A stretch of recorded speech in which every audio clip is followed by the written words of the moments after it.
Hello friends, welcome to crazy जी का trick. दोस्तों, आज के वीडियो लेक्चर में हम ज्योग्राफी या फिर भूगोल के महत्वपूर्ण 100+ क्वेश्चंस को यहाँ पर डिस्कस करने वाले हैं, जो ऑलरेडी अलग अलग एग्जाम्स में आए हुए हैं और इन क्वेश्चंस के आगे भी आपके एग्जाम्स में आने की संभावना बहुत अधिक है। तो आप वीडियो को अंत तक जरूर देखिए, क्योंकि जो भी यहाँ पर क्वेश्चन है बहुत ही महत्वपूर्ण है और आपके लिए काफी ज्यादा बेनिफिशियल होने वाले हैं। इसके अलावा बच्चों, जो मैंने यहाँ पर क्वेश्चन कवर किए हैं वो आपके हर एक स्तर के एग्जाम में आए हुए हैं। जैसे यूपीएससी के भी कुछ क्वेश्चन हैं, स्टेट पीसीएस के भी यहाँ पर क्वेश्चन मैंने लिए हैं, एसएससी के भी यहाँ पर क्वेश्चन लिए हैं। तो हर एक एग्जाम के लिए ये आज का वीडियो लेक्चर बेनिफिशियल होने वाला है। ठीक है, तो आप वीडियो को अंत तक जरूर देखिए। चलिए, पहला क्वेश्चन यहाँ पर हम डिस्कस करते हैं। देखिए, पहला क्वेश्चन है, महाद्वीप अलग हुए हैं या फिर महाद्वीप कैसे अलग हुए हैं? How did the continent separate? ठीक है, इसका पहले आंसर देख लेते हैं, थोड़ी सी डिटेल भी डिस्कस करेंगे। ज्वालामुखी के फटने से, विवर्तनिकी क्रिया से, या फिर टेक्टोनिक एक्टिविटीज से, चट्टानों के वलन भ्रंशन से, या फिर उपयुक्त सभी। ठीक है, तो इसका आंसर क्या होगा? विवर्तनिकी क्रिया या फिर प्लेट टेक्टोनिक गतिविधियों के कारण ही जो वर्तमान में आप महाद्वीप देखते हैं, ये आपको इस स्थिति में दिखाई देते हैं। आपको पता ही होगा, आपने पढ़ा होगा, पूरा प्लेट टेक्टोनिक थ्योरी वगैरह आपने पढ़ी होगी, तो आपको पता होगा कि आज से करीब 25 करोड़ वर्ष पहले हमारी इस पृथ्वी पर एक ही सुपर कॉन्टिनेंट होता था, जिसको हम पेंजिया बोलते थे, है ना। वर्तमान में जितने भी आप महाद्वीप देखते हैं, ये आपस में जुड़े हुए थे। फिर धीरे धीरे क्या हुआ? धीरे धीरे इनका विखंडन स्टार्ट हुआ, आपस में टूटना ये स्टार्ट हुए, और वर्तमान में इस प्रकार से आपको सारे महाद्वीप देखने को मिलते हैं। चलिए, इसके अलावा यहाँ पर बच्चों जो क्वेश्चंस हैं, मैंने बाइलिंगुअल लिखे हुए हैं, इंग्लिश हिंदी दोनों में। ठीक है, तो इंग्लिश हिंदी दोनों में तो मैं यहाँ पर नहीं पढ़ूंगा, कुछ कुछ क्वेश्चन मैं आपको पढ़ते जाऊंगा, जिसमें थोड़ा ज्यादा दिक्कत होती है इंग्लिश मीडियम वाले बच्चों को। बाकी इंग्लिश मीडियम वाले भी यहाँ पर इंग्लिश में पढ़ सकते हैं, दोनों बाइलिंगुअल यहाँ पर लिखे हुए हैं क्वेश्चन।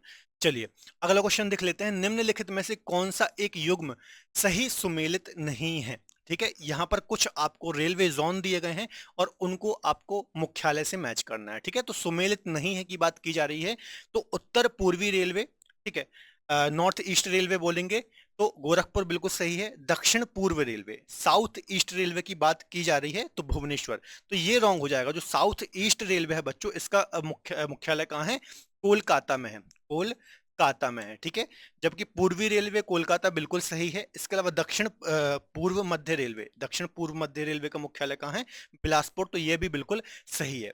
ठीक है, तो इसका आंसर क्या हो जाएगा? बी इसका आंसर हो जाएगा। ठीक है, ऑलरेडी बच्चों जो रेलवे जोन होते हैं, इस पर मैंने एक लेक्चर बना रखा है हमारे क्रेजी जी के ट्रिक यूट्यूब चैनल पर, तो वहां पर आप देख सकते हैं। Geography wise Sahu sir playlist में जाइएगा तो वहां पर ये लेक्चर आपको मिल जाएगा। ठीक है, तो ये आप जरूर देख लेना, वहां पर बहुत ही इंटरेस्टिंग तरीके से मैंने जितने भी रेलवे जोन है उनको यहाँ पर पढ़ाया है। चलिए, अगला क्वेश्चन देख लेते हैं। सूची 1 और 2 को आपको यहाँ पर सुमेलित करना है। ठीक है, तो यहाँ पर कुछ परमाणु संयंत्र दिए गए हैं, न्यूक्लियर पावर प्लांट दिए गए हैं, तो उनको आपको देखना है। तो गुजरात, कर्नाटक, राजस्थान और उत्तर प्रदेश, ये 4 राज्य दिए गए हैं। ठीक है, तो गुजरात में यहाँ पर कौन सा है? तो एक एक करके हम इनको मैच कर लेते हैं। देखिए, नरोरा कहाँ पर है? उत्तर प्रदेश में है। गुजरात में आपको कौन सा देखने को मिलेगा? गुजरात में आपको काकरापारा देखने को मिलेगा। कर्नाटक में आपको कैगा देखने को मिलेगा। ठीक है, तो 2 4 वाला ऑप्शन सही हो जाएगा, सी आंसर यहाँ पर सही हो जाएगा। ठीक है, पहले का क्या हो जाएगा? काकरापारा गुजरात का, कर्नाटक का कैगा हो जाएगा। राजस्थान की यदि आप बात करेंगे तो राजस्थान का रावत भाटा हो जाएगा, 3 हो जाएगा यहाँ पर, और उत्तर प्रदेश में नरोरा है। ठीक है, तो इस प्रकार से आपको ये पता होना चाहिए। चलिए, अगला क्वेश्चन देख लेते हैं। अगला क्वेश्चन है, निम्नलिखित में से कौन संसार की सबसे बड़ी पोतवाहक नहर है? ठीक है, which is the following is the largest shipping canal in the world? कील नहर, पनामा नहर, शू नहर, या फिर स्वेज नहर? आपको पता ही होगा, सबसे बड़ी पोतवाहक नहर जो कि एक कृत्रिम नहर है। ठीक है, स्वेज नहर है, जो कि रेड सी और मेडिटेरियन सी को आपस में कनेक्ट करती है। बड़े बड़ी शिप यहाँ से होकर के गुजरते हैं। ठीक है, तो सबसे बड़ी पोतवाहक नहर कौन सी है? स्वेज नहर। अब आप मुझे एक कमेंट में आंसर दीजिए कि जो स्वेज नहर है कि कब बन करके तैयार हुई थी, इसका ईयर आप मुझे कमेंट बॉक्स में जरूर बताइए। चलिए, अगला क्वेश्चन देख लेते हैं। राम सेतु कहाँ से शुरू होता है, जिसको हम एडम्स ब्रिज के नाम से भी जानते हैं? धनुषकोडी से, मंडपन से, पंबन से, या फिर रामेश्वरम से? ठीक है, तो इसका क्या आंसर हो जाएगा? इसका आंसर हो जाएगा धनुषकोडी से। जो राम सेतु है, जिसको हम एडम्स ब्रिज भी बोलते हैं, ये स्टार्ट होता है। ठीक है, देखिए, पंबन आइलैंड आपने देखा होगा। ठीक है, पंबन आइलैंड है, इसको रामेश्वरम भी बोलते हैं। तो यहाँ पर आपको सबसे लास्ट में धनुषकोडी नामक स्थान देखने को मिलता है, और यहाँ से ही आपको राम सेतु देखने को मिलता है। ठीक है, एक ऑलरेडी लेक्चर बनाया हुआ है मैंने, भारत के अपतटीय द्वीप। कौन से?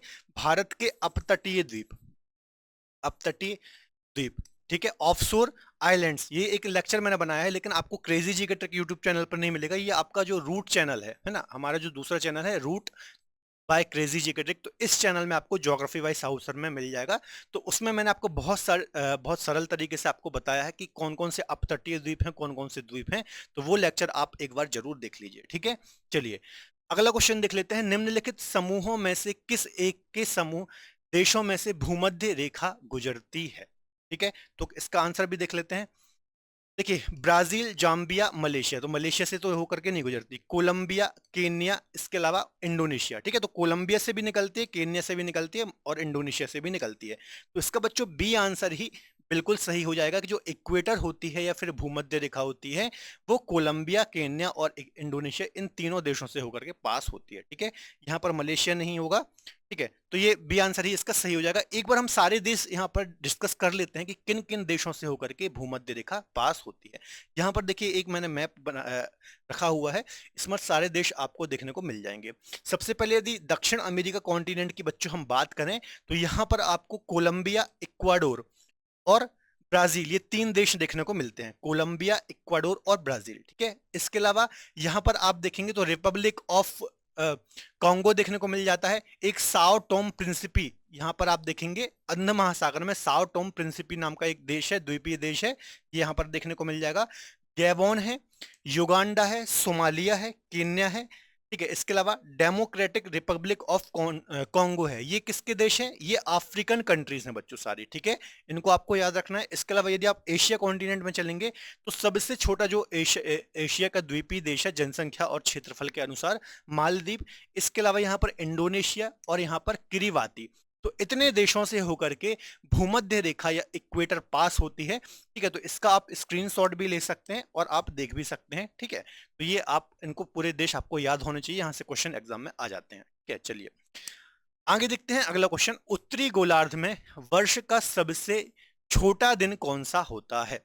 ठीक है, उत्तरी गोलार्ध का, नदर्न हेमिस्फीयर का पूछ रहा है। The shortest day of the year in the northern hemisphere. ठीक है, 21 सितंबर, 22 दिसंबर, 21 जून या फिर 22 जून। तो इसका आंसर होगा बच्चों, जो उत्तरी गोलार्ध नदर्न हेमिस्फीयर का सबसे छोटा दिन होता है, ये 22 दिसंबर का होता है, क्योंकि इस समय आप देखेंगे तो मकर रेखा पर सूर्य सीधा चमकता है, वहां पर गर्मी होती है और अपने यहाँ ठंड होती है ना।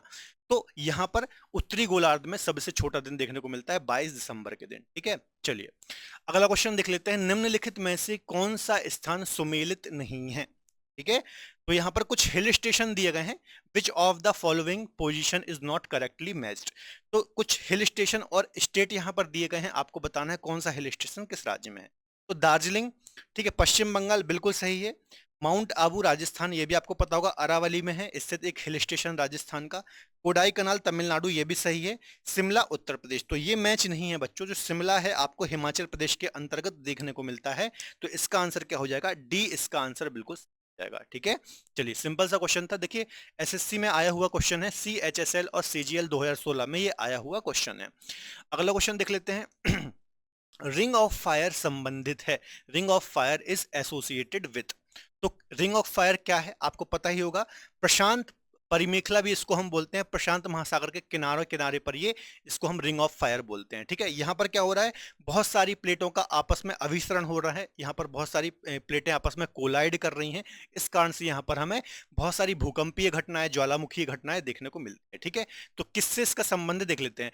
भूकंप से भी बच्चों इसका संबंध है, ज्वालामुखी वॉल्केनो से भी इसका संबंध है, और प्रशांत महासागर के चारों ओर है, तो प्रशांत महासागर से भी इसका संबंध है। जबकि जंगल की आग से इसका कोई मतलब नहीं है। तो 1, 2 और 3, ये आंसर बिल्कुल सही हो जाएगा। 1, 2 और 3 जो ये स्टेटमेंट है, ये बिल्कुल करेक्ट है। ठीक है, काफी इंपॉर्टेंट क्वेश्चन है, बार बार एग्जाम में रिपीट होता था। यूपी पीसीएस 2008 में ऑलरेडी ये क्वेश्चन आया हुआ है। चलिए अगला क्वेश्चन देख लेते हैं। निम्नलिखित में से कौन महाद्वीपीय क्षेत्रों के अनुसार सबसे बड़ा है? ठीक है, महाद्वीप की बात यहाँ पर की जा रही है, अकॉर्डिंग टू एरिया या क्षेत्रफल के अनुसार यहाँ पर बात की जा रही है कि कौन सा लार्जेस्ट कॉन्टिनेंट यहाँ पर है। तो यूरोप तो नहीं है, अफ्रीका सेकंड सबसे बड़ा है, उत्तरी अमेरिका भी नहीं है। ठीक है, यदि हम बात करेंगे बच्चों, तो अफ्रीका इसका आंसर हो जाएगा। ठीक है, देखिए इन 4 महाद्वीपों के अनुसार अफ्रीका इसका आंसर हो जाएगा। यदि यहाँ पर एशिया भी दिया होता, यदि यहाँ पर एशिया दिया होता, तो एशिया हम देखते है ना, सबसे बड़ा एशिया है।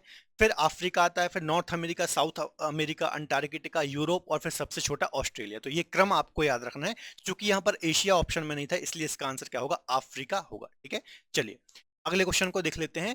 विश्व की सबसे ऊंची चोटियां किस प्रकार के पर्वतों में पाई जाती हैं? ठीक है, What type of mountains are found in the world highest peaks? ठीक है, आंसर देख लेते हैं, फिर थोड़ा सा हम डिटेल भी डिस्कस करते हैं। प्राचीन मोड़दार पर्वतों में, ओल्ड फोल्डेड माउंटेन में, नवीन मोड़दार पर्वत या फिर यंग फोल्डेड माउंटेन में, अवशिष्ट या फिर रेसिड्यूअल माउंटेन में, ब्लॉक माउंटेन्स में। ठीक है, तो सिंपल क्वेश्चन है, थोड़ा सा आप लॉजिक लगाएंगे तो आंसर आपको आ जाएगा इसका।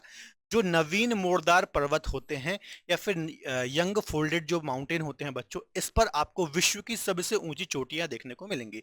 सबसे अच्छा एग्जांपल हमारे इंडिया या फिर हमारे भारतीय उपमहाद्वीप के आसपास ही है, हिमालय। ठीक है, हिमालय, जो हिमालय है बच्चों, इसमें आपको विश्व की सबसे ऊंची पर्वत श्रृंखला देखने को मिलेंगी। इसके बाद यदि आप सेकंड में देखेंगे तो एंडीज पर्वत जो है दक्षिण अमेरिका में, इसमें आपको उसके बाद सबसे ऊंचा पर्वत है, तो यहाँ पर आपको विश्व की सबसे ऊंची चोटियां देखने को मिलेंगी। तो ये सभी जो माउंटेन है, ये यंग फोल्डेड माउंटेन या फिर नवीन मोड़दार पर्वत के एग्जाम्पल हैं। इनका निर्माण कैसे हुआ है, दो प्लेटों की टक्कर के पश्चात हुआ है, और वो जो दो प्लेटें हैं अभी भी आपस में पास आ रही हैं, इस कारण से इनकी हाइट भी लगातार बढ़ते जा रही है। ठीक है, तो आपको याद रखना है, न्यू फोल्डेड माउंटेन की जो पीक्स होती हैं वो सबसे ज्यादा देखने को मिलती है। ठीक है, चलिए अगला क्वेश्चन देख लेते हैं। सूची 1 और 2 को आपको सुमेलित करना है और इनका आंसर आपको सही बताना है। तो कुछ यहाँ पर माउंटेन पीक्स दी हुई हैं, माउंटेन्स दिए गए हैं, और आपको उनको कॉन्टिनेंट के साथ यहाँ पर बच्चों मैच करना है। ठीक है, तो कोशिशुस्की है यहाँ पर, तो आपको ऑस्ट्रेलिया पहले का 3 हो जाएगा। ठीक है, तो 3 हो जाएगा।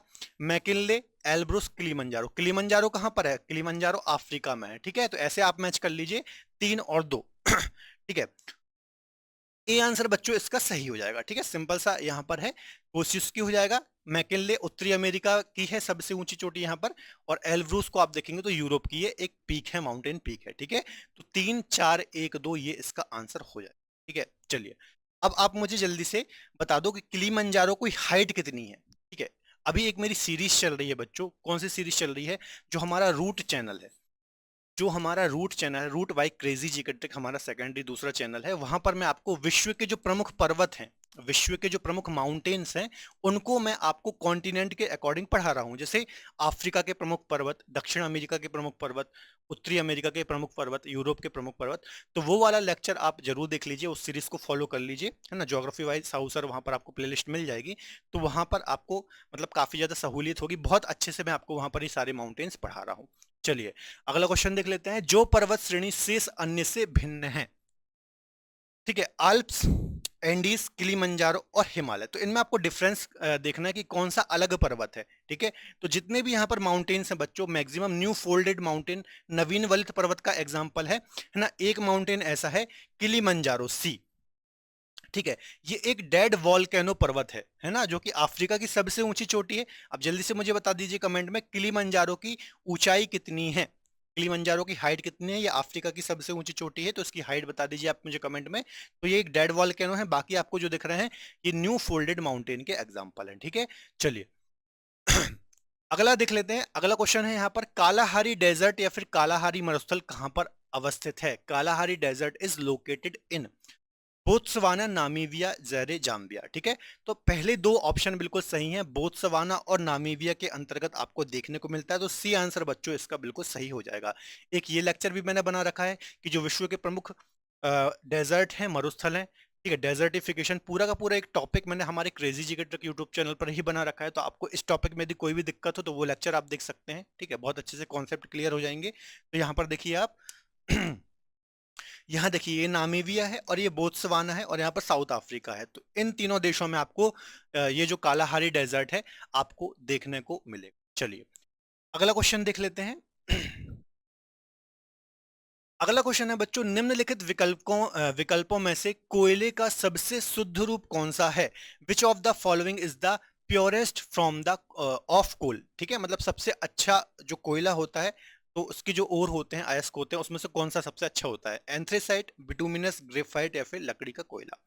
तो जो एंथ्रेसाइट होता है बच्चों, ये सबसे उच्च क्वालिटी का, उच्च गुणवत्ता का, हाई क्वालिटी का कोयल होता है जिसमें कार्बन की मात्रा सर्वाधिक होती है। ठीक है, फिर सेकंड नंबर पर आता है बिटुमिनस, जो कि भारत में सर्वाधिक पाया जाता है। ठीक है, तो आपको याद रखना है सबसे अच्छी क्वालिटी का एंथ्रेसाइट होता है। सेकंड क्वालिटी, सेकंड गुणवत्ता में आता है जो, उसका नाम बिटुमिनस है। लेकिन इसकी विशेषता क्या है, ये भारत में सर्वाधिक पाया जाता है, भारत में सर्वाधिक पाया जाता है बिटुमिनस। ठीक है, और गोंडवाना क्रम की चट्टानों में ये पाया जाता है, तो ये बात भी आपको याद रखना है, बिटुमिनस। ठीक है, इसका आंसर क्या होगा जबकि, एंथ्रेसाइट। चलिए अगला क्वेश्चन देख लेते हैं। उत्तर कोरिया तथा दक्षिण कोरिया की जो अंतरराष्ट्रीय सीमा है, ठीक है, तो कौन सी है इनके बीच में अंतरराष्ट्रीय सीमा?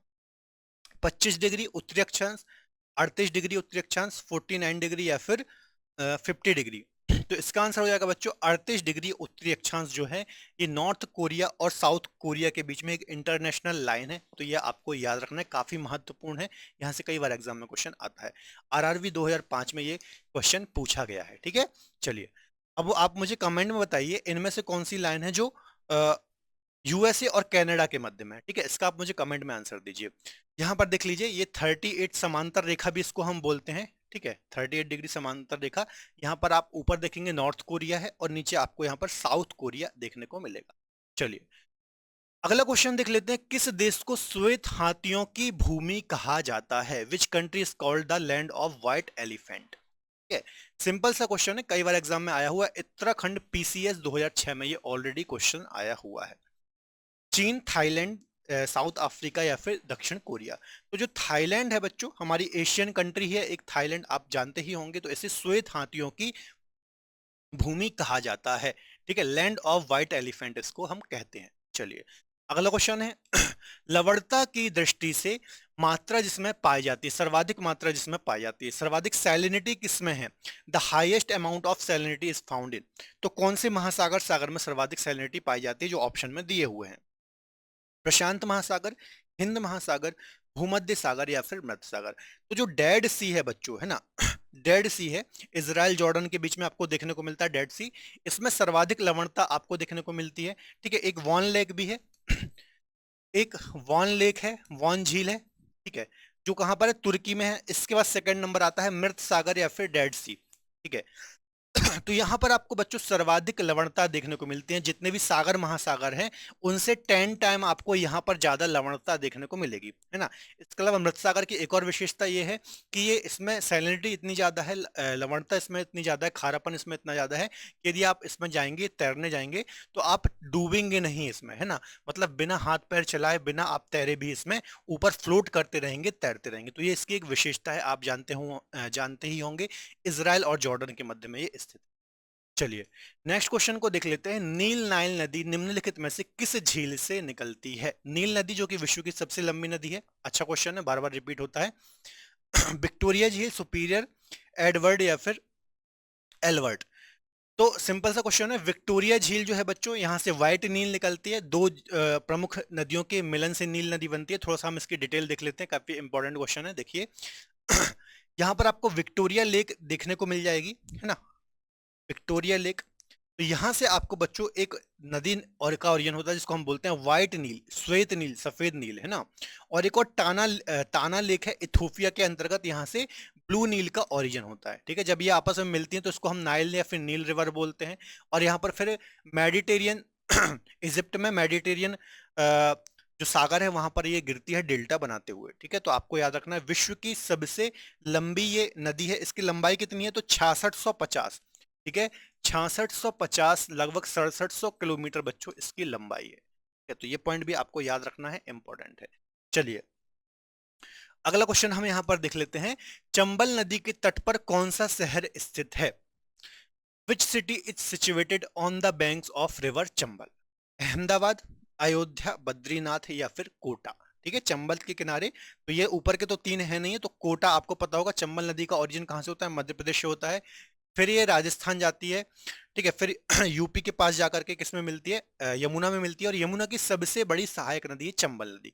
इसके अलावा इससे रिलेटेड एक और क्वेश्चन काफी फेमस है एग्जाम में, कि बीहड़ों का निर्माण करती है, ये बीहड़ों का, है ना, निर्माण करती है। गली अपर्दन, अवनालिका अपर्दन के लिए ये जानी जाती है चंबल नदी। ठीक है, किसकी सहायक नदी है? यमुना की सहायक नदी। चलिए अगला क्वेश्चन है, दुनिया में सबसे बड़ा ग्रीनलैंड के बाद द्वीप कौन सा है? दुनिया का सबसे बड़ा द्वीप आइलैंड आपको पता ही होगा, ग्रीनलैंड है। उसके बाद सेकंड कौन सा है? Which is the largest after Greenland island is the in the world? ठीक है, बोर्नियो, मालागासी, सुमात्रा या फिर न्यू गिनी।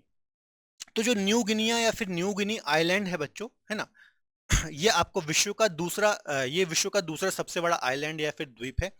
विश्व के प्रमुख द्वीप पर भी एक लेक्चर मैंने बना रखा है, आप देख सकते हैं, प्लेलिस्ट में आपको मिल जाएगा। ठीक है, यहाँ पर देख लीजिए। ये देखिए, ये ग्रीनलैंड है बच्चों, ये ग्रीनलैंड है जो कि विश्व का सबसे बड़ा द्वीप है, आइलैंड है। इस पर किसका अधिकार है? डेनमार्क, है ना। राजनीतिक रूप से आप देखेंगे तो डेनमार्क का अधिकार है, जबकि आप भौगोलिक रूप से देखेंगे तो उत्तर अमेरिका कॉन्टिनेंट के अंतर्गत ये आता है। ठीक है, भौगोलिक रूप से तो ये सबसे बड़ा है। सेकंड जो हम बात कर रहे थे वो ये है, आपको यहाँ पर देखने को मिलेगा, पपुआ, मतलब न्यू गिनी इसको हम बोलते हैं। इसके भी दो दो पार्ट हैं, एक स्वतंत्र देश है और एक इंडोनेशिया के अंतर्गत आता है। एक द्वीप वाला लेक्चर ऑलरेडी बना रखा है, वो आप देख सकते हैं किसी को डाउट हो तो।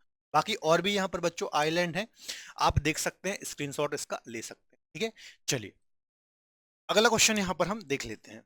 अगला क्वेश्चन है, बालियारिक द्वीप समूह, Balearic islands are located in which of the following location?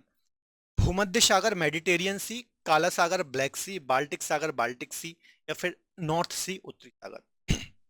अच्छा क्वेश्चन है, आईएएस 2005 में आया हुआ ये क्वेश्चन है। तो जो मेडिटेरियन सी है बच्चों, जो भूमध्य सागर है, यहाँ पर आपको बालियारिक द्वीप समूह, बालियारिक आइलैंड्स देखने को मिलते हैं।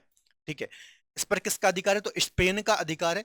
जरा इस मैप में आप देख लीजिए, ये जो आपको आइलैंड दिख रहे हैं इसको हम बोलते हैं बालियारिक आइलैंड्स, और यहाँ पर आपको एक कंट्री दिख रही होगी जिसको हम बोलते हैं स्पेन। ठीक है, तो इसका अधिकार है इस पर, और यूपीएससी में ये क्वेश्चन पूछा गया है, आपको पता होना चाहिए। चलिए अगला क्वेश्चन देख लेते हैं। यहाँ पर आपको मैच करना है, सुमेलित करना है। कुछ जलसंधि स्टेट्स दी हुई हैं और यहाँ पर आपको देशों या फिर स्थल भागों के नाम दिए हैं। चूंकि आपको पता होगा जलसंधियां स्टेट क्या करती हैं, दो स्थलीय भागों को अलग करती हैं, इसके अलावा दो जलीय निकायों को कनेक्ट करती हैं। ऑलरेडी जलसंधि क्या होती है ना, जल संधि क्या होती है बच्चों, इसके अलावा चैनल क्या होते हैं, है ना, चैनल क्या होते हैं, इस पर एक अलग से सेपरेट लेक्चर मैंने बनाया रखा है हमारे रूट व ज्योग्राफी चैनल पे, तो वहां पर भी आप देख सकते हैं, काफी अच्छी तरीके से मैंने आपको बताया है। कोई डाउट होगा भी तो आपका क्लियर हो जाएगा, तो वो लेक्चर आप देख सकते हैं। ठीक है, चलिए, तो जिब्राल्टर काफी महत्वपूर्ण जल संधि, काफी बार यहाँ से क्वेश्चन आते हैं, तो इसको यदि आप मैच करेंगे तो कहाँ मैच होगा? तो यूरोप और अफ्रीका के मध्य ये आपको देखने को मिलती है। ठीक है, तो क्या हो जाएगा इसका? इंडोनेशिया, मलेशिया, फारस की खाड़ी, ओमान की खाड़ी, अफ्रीका और यूरोप। तो इसका क्या हो जाएगा? 3। ठीक है, तो पहले का 3 हो जाएगा। मलक्का यदि आप देखेंगे तो इंडोनेशिया, मलेशिया, तो 3 और 1, 3 और 1 सी आंसर सही हो जाएगा, है ना। सी आंसर इसका सही हो जाएगा। बेरिंग की बात करेंगे तो आपको पता होगा एशिया और उत्तरी अमेरिका के बीच में है ना। और हार्मुज की बात करेंगे तो फारस की खाड़ी और ओमान की खाड़ी। 3, 1, 4, 2 काफी महत्वपूर्ण, यहाँ पर जितनी भी स्ट्रेट जल संधि दी है काफी महत्वपूर्ण है बच्चों, बार बार यहाँ से एग्जाम में क्वेश्चन आते हैं। एक बार रिपीट कर देता हूँ, जिब्राल्टर स्ट्रेट, जिब्राल्टर जो जल संधि है ये अफ्रीका और यूरोप के मध्य है। मेडिटेरियन सी यहाँ पर आप देखेंगे तो मेडिटेरियन सी, और यहाँ पर आप यदि देखेंगे तो अटलांटिक महासागर, अंध महासागर को कनेक्ट करती है। मलक्का की यदि आप बात करेंगे तो कहाँ पर है? इंडोनेशिया और मलेशिया के बीच में काफी महत्वपूर्ण ये जल संधि है ना। व्यापार के दृष्टिकोण से आप यदि देखेंगे ऑयल का एक्सपोर्ट काफी महत्वपूर्ण है यहाँ पर। ठीक है, तो काफी महत्वपूर्ण जल संधि है। बेरिंग जल संधि की आप बात करेंगे तो अलास्का जो यूएसए का क्षेत्र है और रूस वाला जो क्षेत्र है, तो एशिया और उत्तरी अमेरिका बोल लीजिए या फिर अलास्का और रशिया साइबेरिया बोल लीजिए। हार्मुज की बात करेंगे तो फारस की खाड़ी और ओमान की खाड़ी। ठीक है, तो इंपॉर्टेंट है, आपको याद रखना है।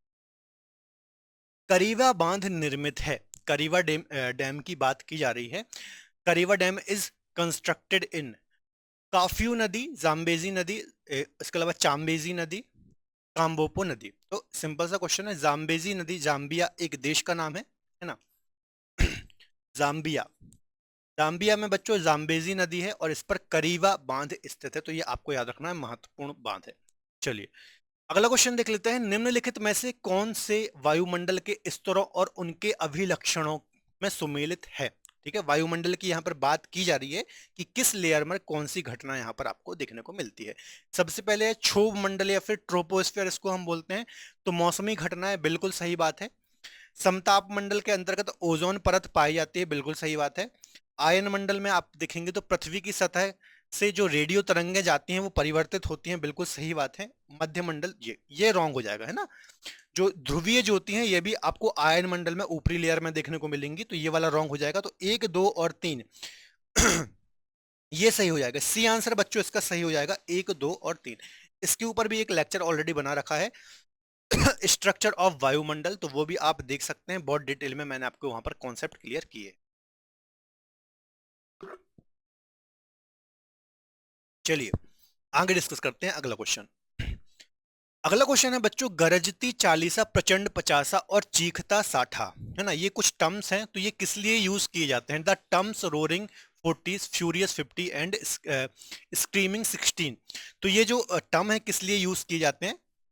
समुद्री तूफान, दक्षिणी गोलार्ध में पश्चिमी पवनें, उत्तरी गोलार्ध में पश्चिमी पवनें, प्रशांत महासागरीय धाराएं। तो इसका आंसर होगा, काफी महत्वपूर्ण क्वेश्चन है बच्चों, बार बार एग्जाम में रिपीट होता है। तो इसका आंसर हो जाएगा दक्षिणी गोलार्ध में जो पछुआ पवनें होती हैं, जो पश्चिमी पवनें होती हैं, इनको बच्चों 50 डिग्री के 40 डिग्री के आसपास क्या बोलते हैं? गरजता चालीसता, गरजता चालीसा या फिर फ्यूरियस 40, ठीक है। 50 डिग्री के पास बोलते हैं प्रचंड पचासा, और 60 डिग्री के पास बोलते हैं चीखता साटा, है ना। तो ये आपको इनके नाम भी याद रखने हैं। एक्चुअली है क्या कि दक्षिणी गोलार्ध में आपको पता होगा आपको महाद्वीप कम देखने को मिलेंगे, ठीक है, महासागर ज्यादा देखने को मिलेंगे। तो जो ये पछुआ पवनें हैं बहुत ही तीव्र गति से आवाज करते हुए, चीखते हुए ट्रेवल करती हैं, मूव करती हैं, है ना, और आवाज, नॉइस निकालती हैं, उत्पन्न करती हैं। इसलिए इनको अलग अलग अक्षांशों पे अलग अलग नाम दिए गए हैं, आपको याद रखना है। खासतौर पर दक्षिणी गोलार्ध में ये आपको देखने को मिलती हैं। पछुआ पवनें हम इसको बोलते हैं, पश्चिमी पवनें हम इनको बोलते हैं। अगला है बच्चों वायुदाब। वायुदाब या फिर जो होता है, ये सबसे कम कहां पर देखने को मिलता है? ठीक है, the lowest air pressure in शीत ऋतु में, वसंत ऋतु में, शरद ऋतु में, या फिर ग्रीष्म ऋतु में, समर्स में, ठीक है। तो जो ग्रीष्म ऋतु होती है बच्चों, जो समर्स होते हैं, ठीक है, आपको पता होगा कि टेम्परेचर ज्यादा होता है तो जो वायुदाब होता है वो कम होता है। इसका अपोजिट संबंध होता है, व्युत्क्रम संबंध होता है, ऑलरेडी आपको पता होगा वायुदाब का, ठीक है। तो कम कब होगा यहाँ पर? जब गर्मी ज्यादा होगी समर्स में, तो समर्स में आपको वायुदाब कम देखने को मिलता है, क्योंकि आपको पता होगा जो पवनें होती हैं हाई प्रेशर से लो प्रेशर की ओर मूव होती हैं, ठीक है। और लो प्रेशर कहां बनेगा? जहां पर गर्मी ज्यादा होगी, ठीक है, ग्रीष्म ऋतु में, ठीक है। तो ये सारे कॉन्सेप्ट आपको याद रखने हैं। चलिए अगला क्वेश्चन देख लेते हैं। दक्षिणी गोलार्ध में पवन की बाईं ओर विचलन का क्या कारण है? What is the reason for the deviation of wind to the left in the southern hemisphere? तापमान, चुंबकीय क्षेत्र, पृथ्वी का घूर्णन, या फिर दाब? तो क्या होगा? रोटेशन ऑफ अर्थ या फिर घूर्णन के कारण जो होता है बच्चों, हवाएं दक्षिणी गोलार्ध में अपने बाईं ओर मुड़ जाती हैं। ऐसा क्यों होता है? ऐसा होता है फेरल के नियम के कारण। दक्षिणी गोलार्ध में अपने बाईं ओर और उत्तरी गोलार्ध में अपने दाईं ओर पवनों का विचलन हो जाता है, इसको हम बोलते हैं फेरल का नियम। फेरल का नियम। और एक होता है कोरियोलिस बल। कोरियोलिस कोरियोलिस बल या फिर कोरियोलिस फोर्स। ये क्या होता है कि पृथ्वी के घूर्णन के कारण पवनें अपनी दिशा से विक्षेपित हो जाती हैं, है ना। एक विक्षेपण बल उन पर लगता है, डिफ्लेक्शन फोर्स उन पर लगता है, जिसको हम बोलते हैं कोरियोलिस बल। और किस दिशा में ये मुड़ रही हैं? दाएं मुड़ रही हैं, बाएं मुड़ रही हैं, तो ये कौन बताता है? ये बताता है फेरल का नियम। तो ये दोनों कॉन्सेप्ट आपको याद रखना है, पृथ्वी के घूर्णन या फिर रोटेशन के कारण ये चीजें होती हैं, ठीक है। चलिए अगला क्वेश्चन देख लेते हैं। पृथ्वी पर घने या फिर डेंस वन जो होते हैं ये अधिकतम आपको कहां पर देखने को मिलते हैं? तो बहुत ही सिंपल सा क्वेश्चन है। विषुवत रेखा के पास, कर्क रेखा के पास, मकर रेखा के पास, या फिर ध्रुवों के पास। तो जो इक्वेटोरियल रीजन होता है, विषुवत रेखीय क्षेत्र होता है बच्चों, यहाँ पर आपको सबसे डेंस फॉरेस्ट या फिर आपको सदाबहार वन देखने को मिलते हैं। उसका रीजन क्या है कि जो हमारी पृथ्वी है, हमारी पृथ्वी में जो इक्वेटर रीजन है, 0 डिग्री वाला रीजन है, यहाँ पर वर्षा बहुत ज्यादा होती है। आपको पता होगा डेली बेसिस में दोपहर में 2 से 4 बजे के बीच में वर्षा होती है। क्यों होती है? क्योंकि यहाँ पर टेम्परेचर बहुत अधिक होता है ना, पवनें गर्म होती हैं, ऊपर उठती हैं, उनमें संघनन होता है और डेली बेसिस पर यहाँ पर वर्षा होती है। इसके साथ यहाँ पर टेम्परेचर भी काफी ज्यादा होता है। और जो वन होते हैं या फिर पेड़ पौधे होते हैं, उन्हें चाहिए क्या? तापमान ज्यादा चाहिए, इसके साथ साथ वर्षा चाहिए। तो ये दोनों कंडीशन यहाँ पर बहुत अच्छी होती हैं। इस कारण से इस रीजन पे आपको सदाबहार वन और सर्वाधिक घने वन देखने को मिलते हैं। ठीक है, क्योंकि सदाबहार वनों की विशेषता ही ये होती है कि ये काफी घने होते हैं। ठीक है, चलिए अगला क्वेश्चन देख लेते हैं। विश्व का लगभग 1/3 प्राकृतिक रबर का उत्पादन, ठीक है, होता है। About 1/3 of the world natural rubber is produced by, कौन सा देश करता है? भारत, इंडोनेशिया, मलेशिया या फिर थाईलैंड? तो बच्चों जो प्राकृतिक रबर है, इसमें सर्वाधिक उत्पादन विश्व में प्रथम नंबर पर थाईलैंड देश आता है, जो कि हमारी एक एशियन कंट्री है। इसके बाद मलेशिया, इंडोनेशिया जैसे देश आते हैं। ठीक है, ये क्रमशः पहले, दूसरे, तीसरे स्थान पर आते हैं। तो आपको याद रखना है, नेचुरल रबर या फिर प्राकृतिक रबर में थाईलैंड प्रथम स्थान पर आता है। अगला देख लेते हैं। यूएसए की टेनेसी वैली अथॉरिटी, टीवीए जैसी जो परियोजना भारत पर बनाई गई है, ये कौन सी है? ऐसा भी बोल सकते हैं कि टेनेसी वैली जो परियोजना है अमेरिका की, तो इसकी तर्ज पर भारत पर कौन सी परियोजना बनाई गई है? रामगंगा बहुउद्देशीय परियोजना, रामगंगा मल्टीपर्पज प्रोजेक्ट, इडुक्की परियोजना, इडुक्की प्रोजेक्ट, दामोदर घाटी परियोजना, Damodar valley project, Mahanadi delta परियोजना, महानदी डेल्टा प्रोजेक्ट। तो अच्छा क्वेश्चन है। दामोदर नदी घाटी परियोजना या फिर दामोदर वैली जो प्रोजेक्ट है बच्चों, ये स्वतंत्र भारत के बाद भारत की पहली नदी घाटी परियोजना है। ठीक है, भारत की पहली बहुउद्देशीय नदी घाटी परियोजना है, जिसका जो नींव रखी गई थी इसकी नींव 1948 में रखी गई थी, है ना। एग्जाम में ऐसा भी क्वेश्चन आता है कि स्वतंत्र भारत की पहली बहुउद्देशीय नदी घाटी परियोजना कौन सी है? तो दामोदर नदी घाटी परियोजना है, जो कि टेनेसी वैली जो अथॉरिटी परियोजना थी यूएसए की, उसकी तर्ज पर इसको बनाया गया था। ठीक है, अच्छा क्वेश्चन है, बार बार यहां से एग्जाम में क्वेश्चन रिपीट होते हैं। अगला क्वेश्चन देख लेते हैं। आइसोबाथ दिखाती है, छत्तीसगढ़ पीसीएस 2003 का ये क्वेश्चन है। आइसोबाथ क्या दिखाती है? वर्षा, दाब, प्रेशर, समय, टाइम, गहराई। तो गहराई का जो अध्ययन होता है, गहराई को दर्शाती हैं आइसोबाथ लाइंस। तो इनको आपको याद रखना है, समान गहराई वाली पृथ्वी पर जो लाइनें मिलाती हैं उनको हम आइसोबाथ बोलते हैं। ठीक है, सिंपल सा क्वेश्चन था। अगला क्वेश्चन देख लेते हैं। भारत का सुदूरस्थ दक्षिणी बिंदु, सदर्न मोस्ट पॉइंट कौन सा है? The southern most point of India is Kanyakumari, Rameswaram, Indira point या फिर पॉइंट कालीमेर। तो इसका आंसर क्या हो जाएगा? इंदिरा पॉइंट जो है बच्चों, ये भारत का सदर्न मोस्ट पॉइंट है, सबसे सुदूरस्थ दक्षिणी बिंदु है, जो कि ग्रेट निकोबार आइलैंड पर, ग्रेट निकोबार द्वीप पर आपको देखने को मिलता है। सबसे दक्षिणी बिंदु है ना, इसको क्या बोलते हैं? इंदिरा पॉइंट इसको हम बोलते हैं। ठीक है, याद रखना है आपको।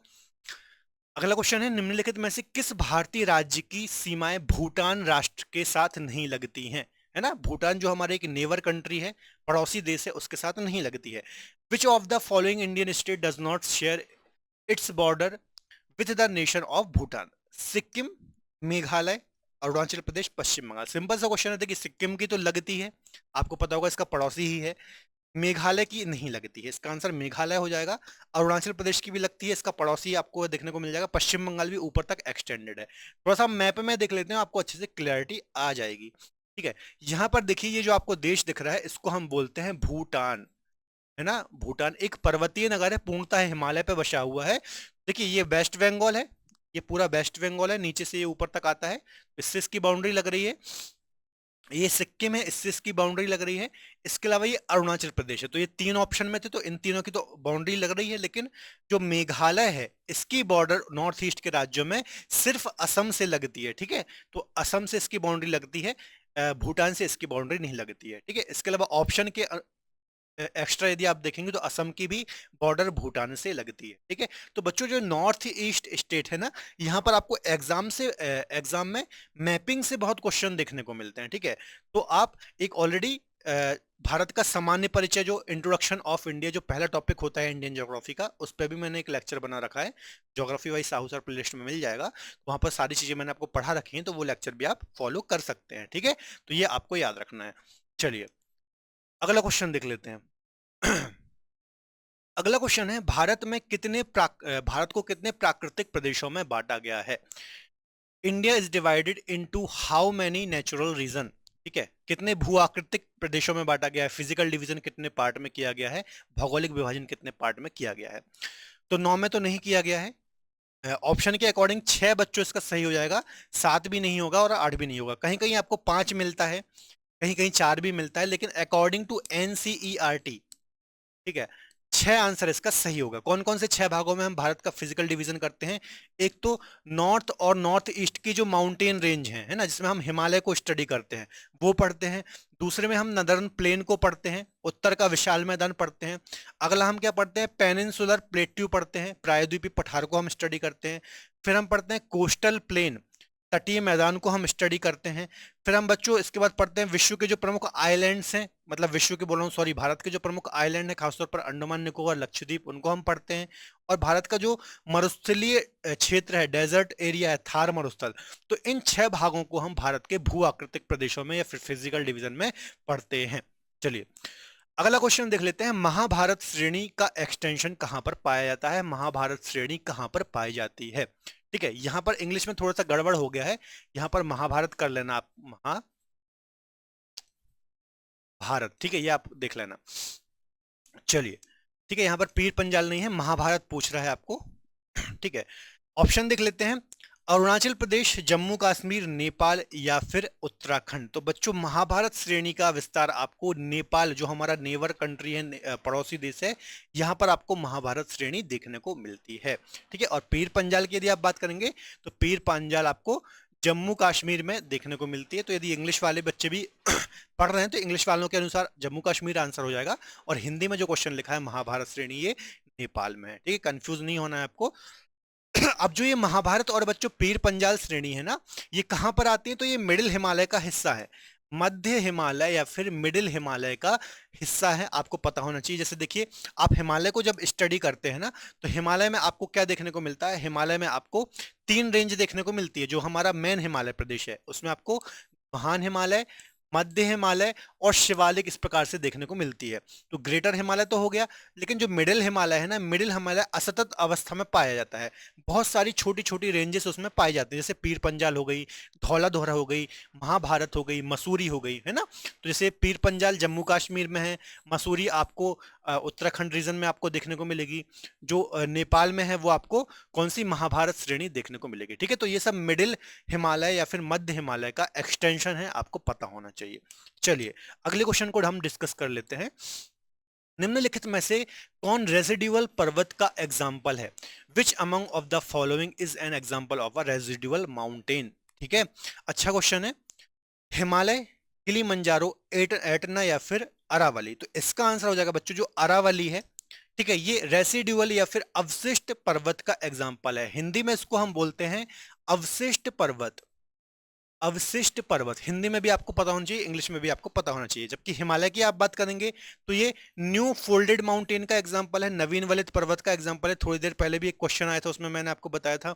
किलिमंजारो एक मृत ज्वालामुखी है जो कि अफ्रीका की सबसे ऊंची चोटी है, इसका क्वेश्चन भी मैंने आपको पूछा, इसकी हाइट बताना है आपको। एटना एक ज्वालामुखी है। ठीक है, तो अरावली इसका आंसर हो जाएगा। रेसिडुअल माउंटेन होता क्या है बच्चों? अवशिष्ट पर्वत होता क्या है, थोड़ा सा आप इसको समझ लीजिए। देखिए, जो ये अवशिष्ट पर्वत होते हैं ना बच्चों, प्राचीन समय में, पहली बात तो ये समझ लीजिए कि जो अरावली है ये विश्व के प्राचीनतम पर्वतों में आता है ना, विश्व के प्राचीनतम पर्वतों में आता है, विश्व के ओल्ड माउंटेन्स में आता है ना। जब ये प्राचीन में बना होगा तब ये कैसा पर्वत था? न्यू फोल्डेड माउंटेन था, नवीन वलित पर्वत था। लेकिन ये इतना पुराना हो गया है, ये करोड़ों वर्ष पुराना है, और वर्तमान में इसका अवशिष्ट पार्ट ही शेष बचा है। ठीक है, मतलब हवाओं के द्वारा, जल के द्वारा, अनेक गतिविधियों के द्वारा जो पृथ्वी पर चलती रहती है, उसके कारण इसका अपक्षय अपरदन कर दिया गया है और इसका अवशिष्ट पार्ट ही शेष बचा है। इसलिए इसको हम बोलते हैं रेसिडुअल या फिर अवशिष्ट माउंटेन। ठीक है, प्राचीन काल में ये कैसा होगा? प्राचीन काल में ये नवीन वलित पर्वत होगा। ठीक है, तो ये पॉइंट भी आपको थोड़ा सा दिमाग में रखना है। चलिए अगले क्वेश्चन को हम यहां पर डिस्कस कर लेते हैं। हिमालय का पर्वत पदीय प्रदेश है। ठीक है, हिमालय का पर्वत पदीय प्रदेश, the mountains region of the Himalaya. ठीक है, कौन सा है? तो ट्रांस हिमालय तो नहीं है, पर्वत पदीय प्रदेश हिमालय का। शिवालिक इसका सही आंसर हो जाएगा बी। इसको थोड़ा सा मैं एक्सप्लेन कर देता हूँ। ठीक है, देखिए क्या बोल रहा है कि हिमालय, आपको पता होगा यदि आप ओवरऑल उत्तर की पर्वत श्रृंखलाएं पढ़ती हैं, ऑलरेडी मैंने हिमालय को भी आपको अच्छे से पढ़ा रखा है, ट्रांस हिमालय, ग्रेटर हिमालय पढ़ा रखा है ना। अभी मिडिल हिमालय और शिवालिक भी मैं आपको वहां पर पढ़ाऊंगा, तो वो सारे लेक्चर आप एक बार देख लेना। तो इस क्वेश्चन का मतलब क्या है कि आपको पता होगा, सबसे पहले आपको ट्रांस हिमालय देखने को मिलता है, काराकोरम, लद्दाख, जास्कर, है ना। उसके बाद आपको जो मेन हिमालय प्रदेश है उसमें आपको ग्रेटर हिमालय, मिडिल हिमालय और शिवालिक देखने को मिलता है। तो इस पूरे हिमालय में जो सबसे दक्षिण में पदीय क्षेत्र में स्थित है उसको हम बोलते हैं शिवालिक। ठीक है, तो क्वेश्चन में भी यही पूछ रहा है, सबसे दक्षिण में आपको पदीय प्रदेश में आपको शिवालिक देखने को मिलता है। इसके बाद से मैदानी क्षेत्र या फिर प्लेन एरिया शुरू हो जाता है। ठीक है बच्चों, तो ये बात भी आपको याद रखनी है। अगला क्वेश्चन देख लेते हैं, भारतीय प्रायद्वीप की सबसे ऊंची चोटी कौन सी है। ठीक है, प्रायद्वीपीय भारत की सबसे ऊंची चोटी कौन सी है? The highest mountain peak of the Indian peninsula, Ootacamund, Anamudi, Doda Betta या फिर महाबलेश्वर। तो अच्छा क्वेश्चन है, बार बार एग्जाम में बच्चों क्वेश्चन रिपीट होता है। तो इसका आंसर हो जाएगा जो अनाईमुडी है, ये अन्नामलाई पहाड़ियों की सबसे ऊंची चोटी है, और साथ ही साथ दक्षिण भारत, साउथ इंडिया और प्रायद्वीपीय भारत की सबसे ऊंची चोटी है। मतलब यदि मैं यहाँ पर मैप बनाऊं इस प्रकार से इंडिया का, तो इसको हम बोलेंगे दक्षिण भारत। ठीक है, तो इस दक्षिण भारत की ये सबसे ऊंची चोटी है जिसका नाम है अनाईमुडी, जो कि अन्नामलाई की पहाड़ियों पर स्थित है। ठीक है, इसके अलावा जो डोडा बेट्टा है, ये नीलगिरी की सबसे ऊंची चोटी है। किसकी? नीलगिरी की सबसे ऊंची चोटी है, और दक्षिण भारत प्रायद्वीपीय भारत की दूसरी सबसे ऊंची चोटी है। इसकी ऊंचाई है बच्चों 2695, और डोडा बेट्टा की है 2636। ठीक है, तो ये दोनों को आपको याद रखना हो, यहाँ से कई बार एग्जाम में क्वेश्चन देखने को मिलते हैं। ऊट का मंडलम एक हिल स्टेशन है, नीलगिरी में आपको देखने को मिलेगा, और महाबलेश्वर आपको पश्चिमी घाट में देखने को मिलता है। ठीक है, चलिए अगला क्वेश्चन देख लेते हैं, निम्नलिखित में से सबसे प्राचीन पर्वत श्रृंखला कौन सी है? Which of the following is the oldest mountain range? अभी थोड़ा सा मैं देर पहले इसी से रिलेटेड एक क्वेश्चन था, रेसिडुअल माउंटेन, तो वही क्वेश्चन है, अलग तरीके से पूछा गया है। एमपीपीएससी एमपीपीसीएस 2003 में पूछा गया है। हिमालय तो नवीन वलित पर्वत का एग्जाम्पल है, अरावली इसका सही आंसर हो जाएगा। विंध्य पर्वत एस्कार्पमेंट माउंटेन का एग्जाम्पल है, और सतपुड़ा जो है ये ब्लॉक माउंटेन का एग्जाम्पल है। तो अरावली इसका आंसर हो जाएगा, प्राचीन पर्वतों का एग्जाम्पल है, सबसे विश्व के सबसे प्राचीन पर्वत में आता है। रेसिडुअल माउंटेन का एग्जाम्पल है, मुख्यतः आपको राजस्थान राज्य में देखने को मिलेगा। ठीक है, अब जल्दी से आप मुझे कमेंट में बता दीजिए अरावली की सबसे ऊंची चोटी कौन सी है, और उसकी हाइट भी आप मुझे जरूर बताइए, है ना। इसकी सबसे ऊंची चोटी और उसकी हाइट कितनी है माउंटेन पीक की। चलिए अगला क्वेश्चन देख लेते हैं, कार्डेमम पहाड़ियां जिन राज्यों की सीमाओं पर स्थित है वह है। ठीक है, कार्डेमम की पहाड़ियां, इलायची की पहाड़ियां आपने देखा होगा, सबसे दक्षिणी पहाड़ियां एक प्रकार से हैं ये भारत की, है ना। तो कर्नाटक, तमिलनाडु, कर्नाटक, केरल, केरल तमिलनाडु, या फिर तमिलनाडु और आंध्र प्रदेश। तो केरल और तमिलनाडु में आपको इलायची, कार्डेमम की ये पहाड़ियां देखने को मिलती है ना। दक्षिण भारत का यदि मैं छोटा सा यहाँ पर इस प्रकार से मैप बनाऊं इस प्रकार से, तो यहाँ पर केरल राज्य देखने को मिलेगा, और यहाँ पर आपको इस प्रकार से तमिलनाडु देखने को मिलेगा। ठीक है, तो इनकी बॉर्डर पर आपको यहाँ पर ये पहाड़ियां देखने को मिलती हैं, वो इलायची की पहाड़ियां भी बोलते हैं, कार्डेमम की पहाड़ियां भी बोलते हैं। चलिए अगला क्वेश्चन देख लेते हैं, निम्नलिखित में से कौन हिमालय की चोटियों के पूर्व से पश्चिम दिशा में सही क्रम है ना। ईस्ट टू वेस्ट, पूर्व से पश्चिम में आपको जमाना है, मतलब भारत में आप देखेंगे तो इस प्रकार से आपको जमाना है इसको। ठीक है, तो धौलागिरी, कंचनजंगा, मकालू, एवरेस्ट, नामचा वरवा, कंचनजंगा। ठीक है, इसका आंसर बच्चों हो जाएगा सी, नामचा वरवा, कंचनजंगा, इसके अलावा माउंट एवरेस्ट और नंदा देवी। यदि यहाँ पे इंडिया का मैप बनाऊंगा तो आपको पता होगा नामचा वरवा आपको अरुणाचल प्रदेश में देखने को मिलेगा, तो सबसे पूर्व में ये हो जाएगा। उसके बाद कंचनजंगा आपको सिक्किम में देखने को मिल जाएगा, है ना, सिक्किम में देखने को मिल जाएगा, तो पूर्व से पश्चिम की ओर ये सेकंड नंबर पर आ जाएगा। माउंट एवरेस्ट आपको नेपाल में देखने को मिल जाएगा, तो ये उसके बाद आ जाएगा, और नंदा देवी आपको उत्तराखंड की सबसे ऊंची चोटी है, तो यहाँ पर उत्तराखंड में देखने को मिल जाएगा। ठीक है, तो पूर्व से पश्चिम, ईस्ट टू वेस्ट में ये सही क्रम इसका हो जाएगा, नामचा वरवा अरुणाचल प्रदेश, कंचनजंगा सिक्किम, माउंट एवरेस्ट नेपाल और नंदा देवी उत्तराखंड। तो ये क्रम बिल्कुल इसका सही हो जाएगा, सी आंसर इसका बिल्कुल सही हो जाएगा। इसके अलावा ग्रेटर हिमालय, ऑलरेडी लेक्चर मैंने कवर कर रखा है हिमालय वाला, इसमें मैंने ट्रांस हिमालय, ग्रेटर हिमालय, उसमें मतलब हिमालय की एक सीरीज ही मैं आपको चला रहा हूँ वहां पर, तो वो लेक्चर आप देख सकते हैं। ये जो माउंटेन पीक से रिलेटेड जो डाउट होते हैं ना, जैसे धौलागिरी, कंचनजंगा, मकालू, तो ये डाउट आपके सारे क्लियर हो जाएंगे। इसको मैंने आपको ट्रिक से समझाया कि कैसे ये आप याद कर सकते हैं, उत्तर से मतलब पूर्व से पश्चिम और पश्चिम से पूर्व दिशा की ओर, ठीक है। तो वो लेक्चर आप देख सकते हैं मेरी प्लेलिस्ट में, है ना। यहाँ पर आप देख लीजिए एक बार, मैप भी मैंने आपको बताया है, तो यहाँ पर भी एक बार देख लीजिए। यहाँ पर आपको नामचा बरवा देखने को मिल जाएगा, कंचनजंगा देखने को मिल जाएगा, यहाँ माउंट एवरेस्ट देखने को मिल जाएगा, और यहाँ पर आपको नंदा देवी देखने को मिल जाएगा, ठीक है। चलिए अगला क्वेश्चन देख लेते हैं। सूची 1 को 2 के साथ सुमेलित कीजिए तथा नीचे दिए गए कूट को आपको सही चुनना है, ठीक है। यहाँ पर कुछ पासेस दिए गए हैं बच्चों दर्रे दिए गए हैं, उनको आपको मैच करना है। तो बॉमडीला अरुणाचल प्रदेश बिल्कुल सही हो जाएगा। जयलेपला सिक्किम, तो 1 और 3, है ना, 1 और 3, इसका बी आंसर सही हो जाएगा, 1, 3। माना, नीति, लिपुलेख, ये तीनों कहां पर है? उत्तराखंड में है। और शिपकीला हिमाचल प्रदेश में है, ठीक है। तो 1, 3, 4, 2, 1, 3, 4, 2 बी आंसर इसका सही हो जाएगा, ठीक है। तो ये कुछ पासिस हैं बच्चों, दर्रे हैं, तो ये आप देख सकते हैं। बॉमडिला अरुणाचल प्रदेश में है। जयलेपला कहां पर है? जयलेपला आपको सिक्किम में देखने को मिलेगा। माना, नीति, लिपुलेख, ये 3 दर्रे उत्तराखंड में है। और शिपकीला यहाँ से सतलज नदी इंटर करती है भारत में, हिमाचल प्रदेश में आपको देखने को मिलता है। अगला क्वेश्चन देख लेते हैं। आकाशगंगा को वर्गीकृत किया गया है, ठीक है, जो हमारी गैलेक्सी है मिल्की वे, इसको वर्गीकृत किया गया, तो किस प्रकार की ये गैलेक्सी है?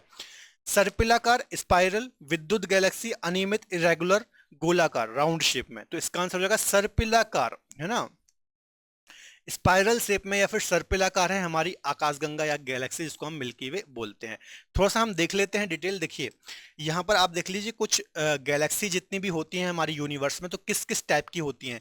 एक होती है एलिप्टिकल, जिसको हम बोलते हैं दीर्घवृत्तीय, दीर्घ, एक मिनट रुकिएगा, इनको हम बोलते हैं दीर्घवृत्तीय। दीर्घवृत्तीय जो होती हैं, मतलब इस टाइप से जो होती हैं, ये है ना, ये इस टाइप की कुछ होती हैं एलिप्टिकल। एक होती है स्पाइरल, इस प्रकार से, जैसे हमारी आकाशगंगा है मिल्की वे।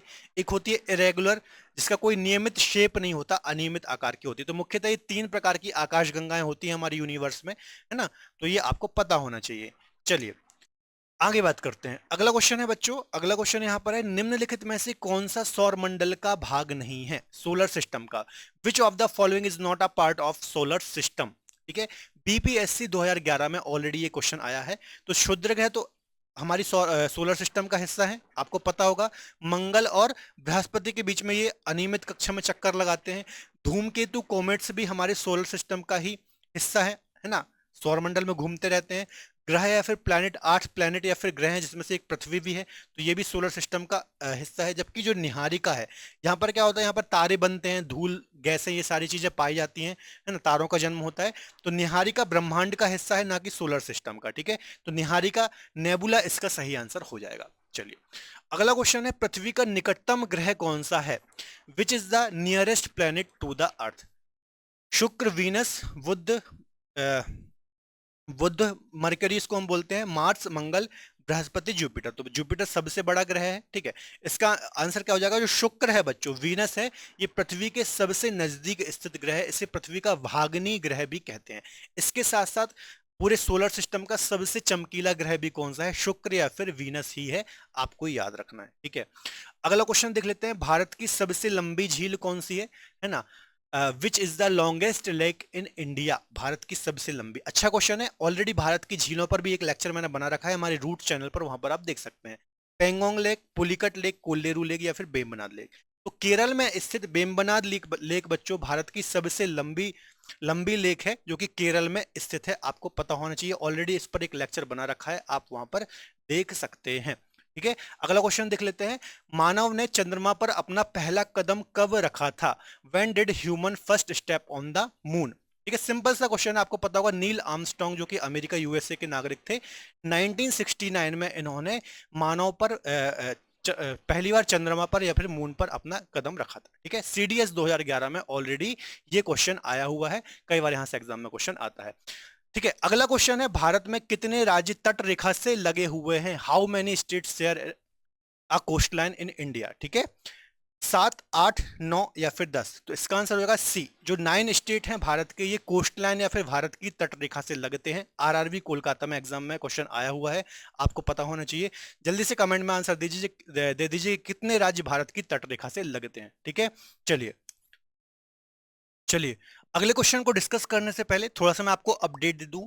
मेरा न्यू बैच दिसंबर महीने में स्टार्ट होने वाला है।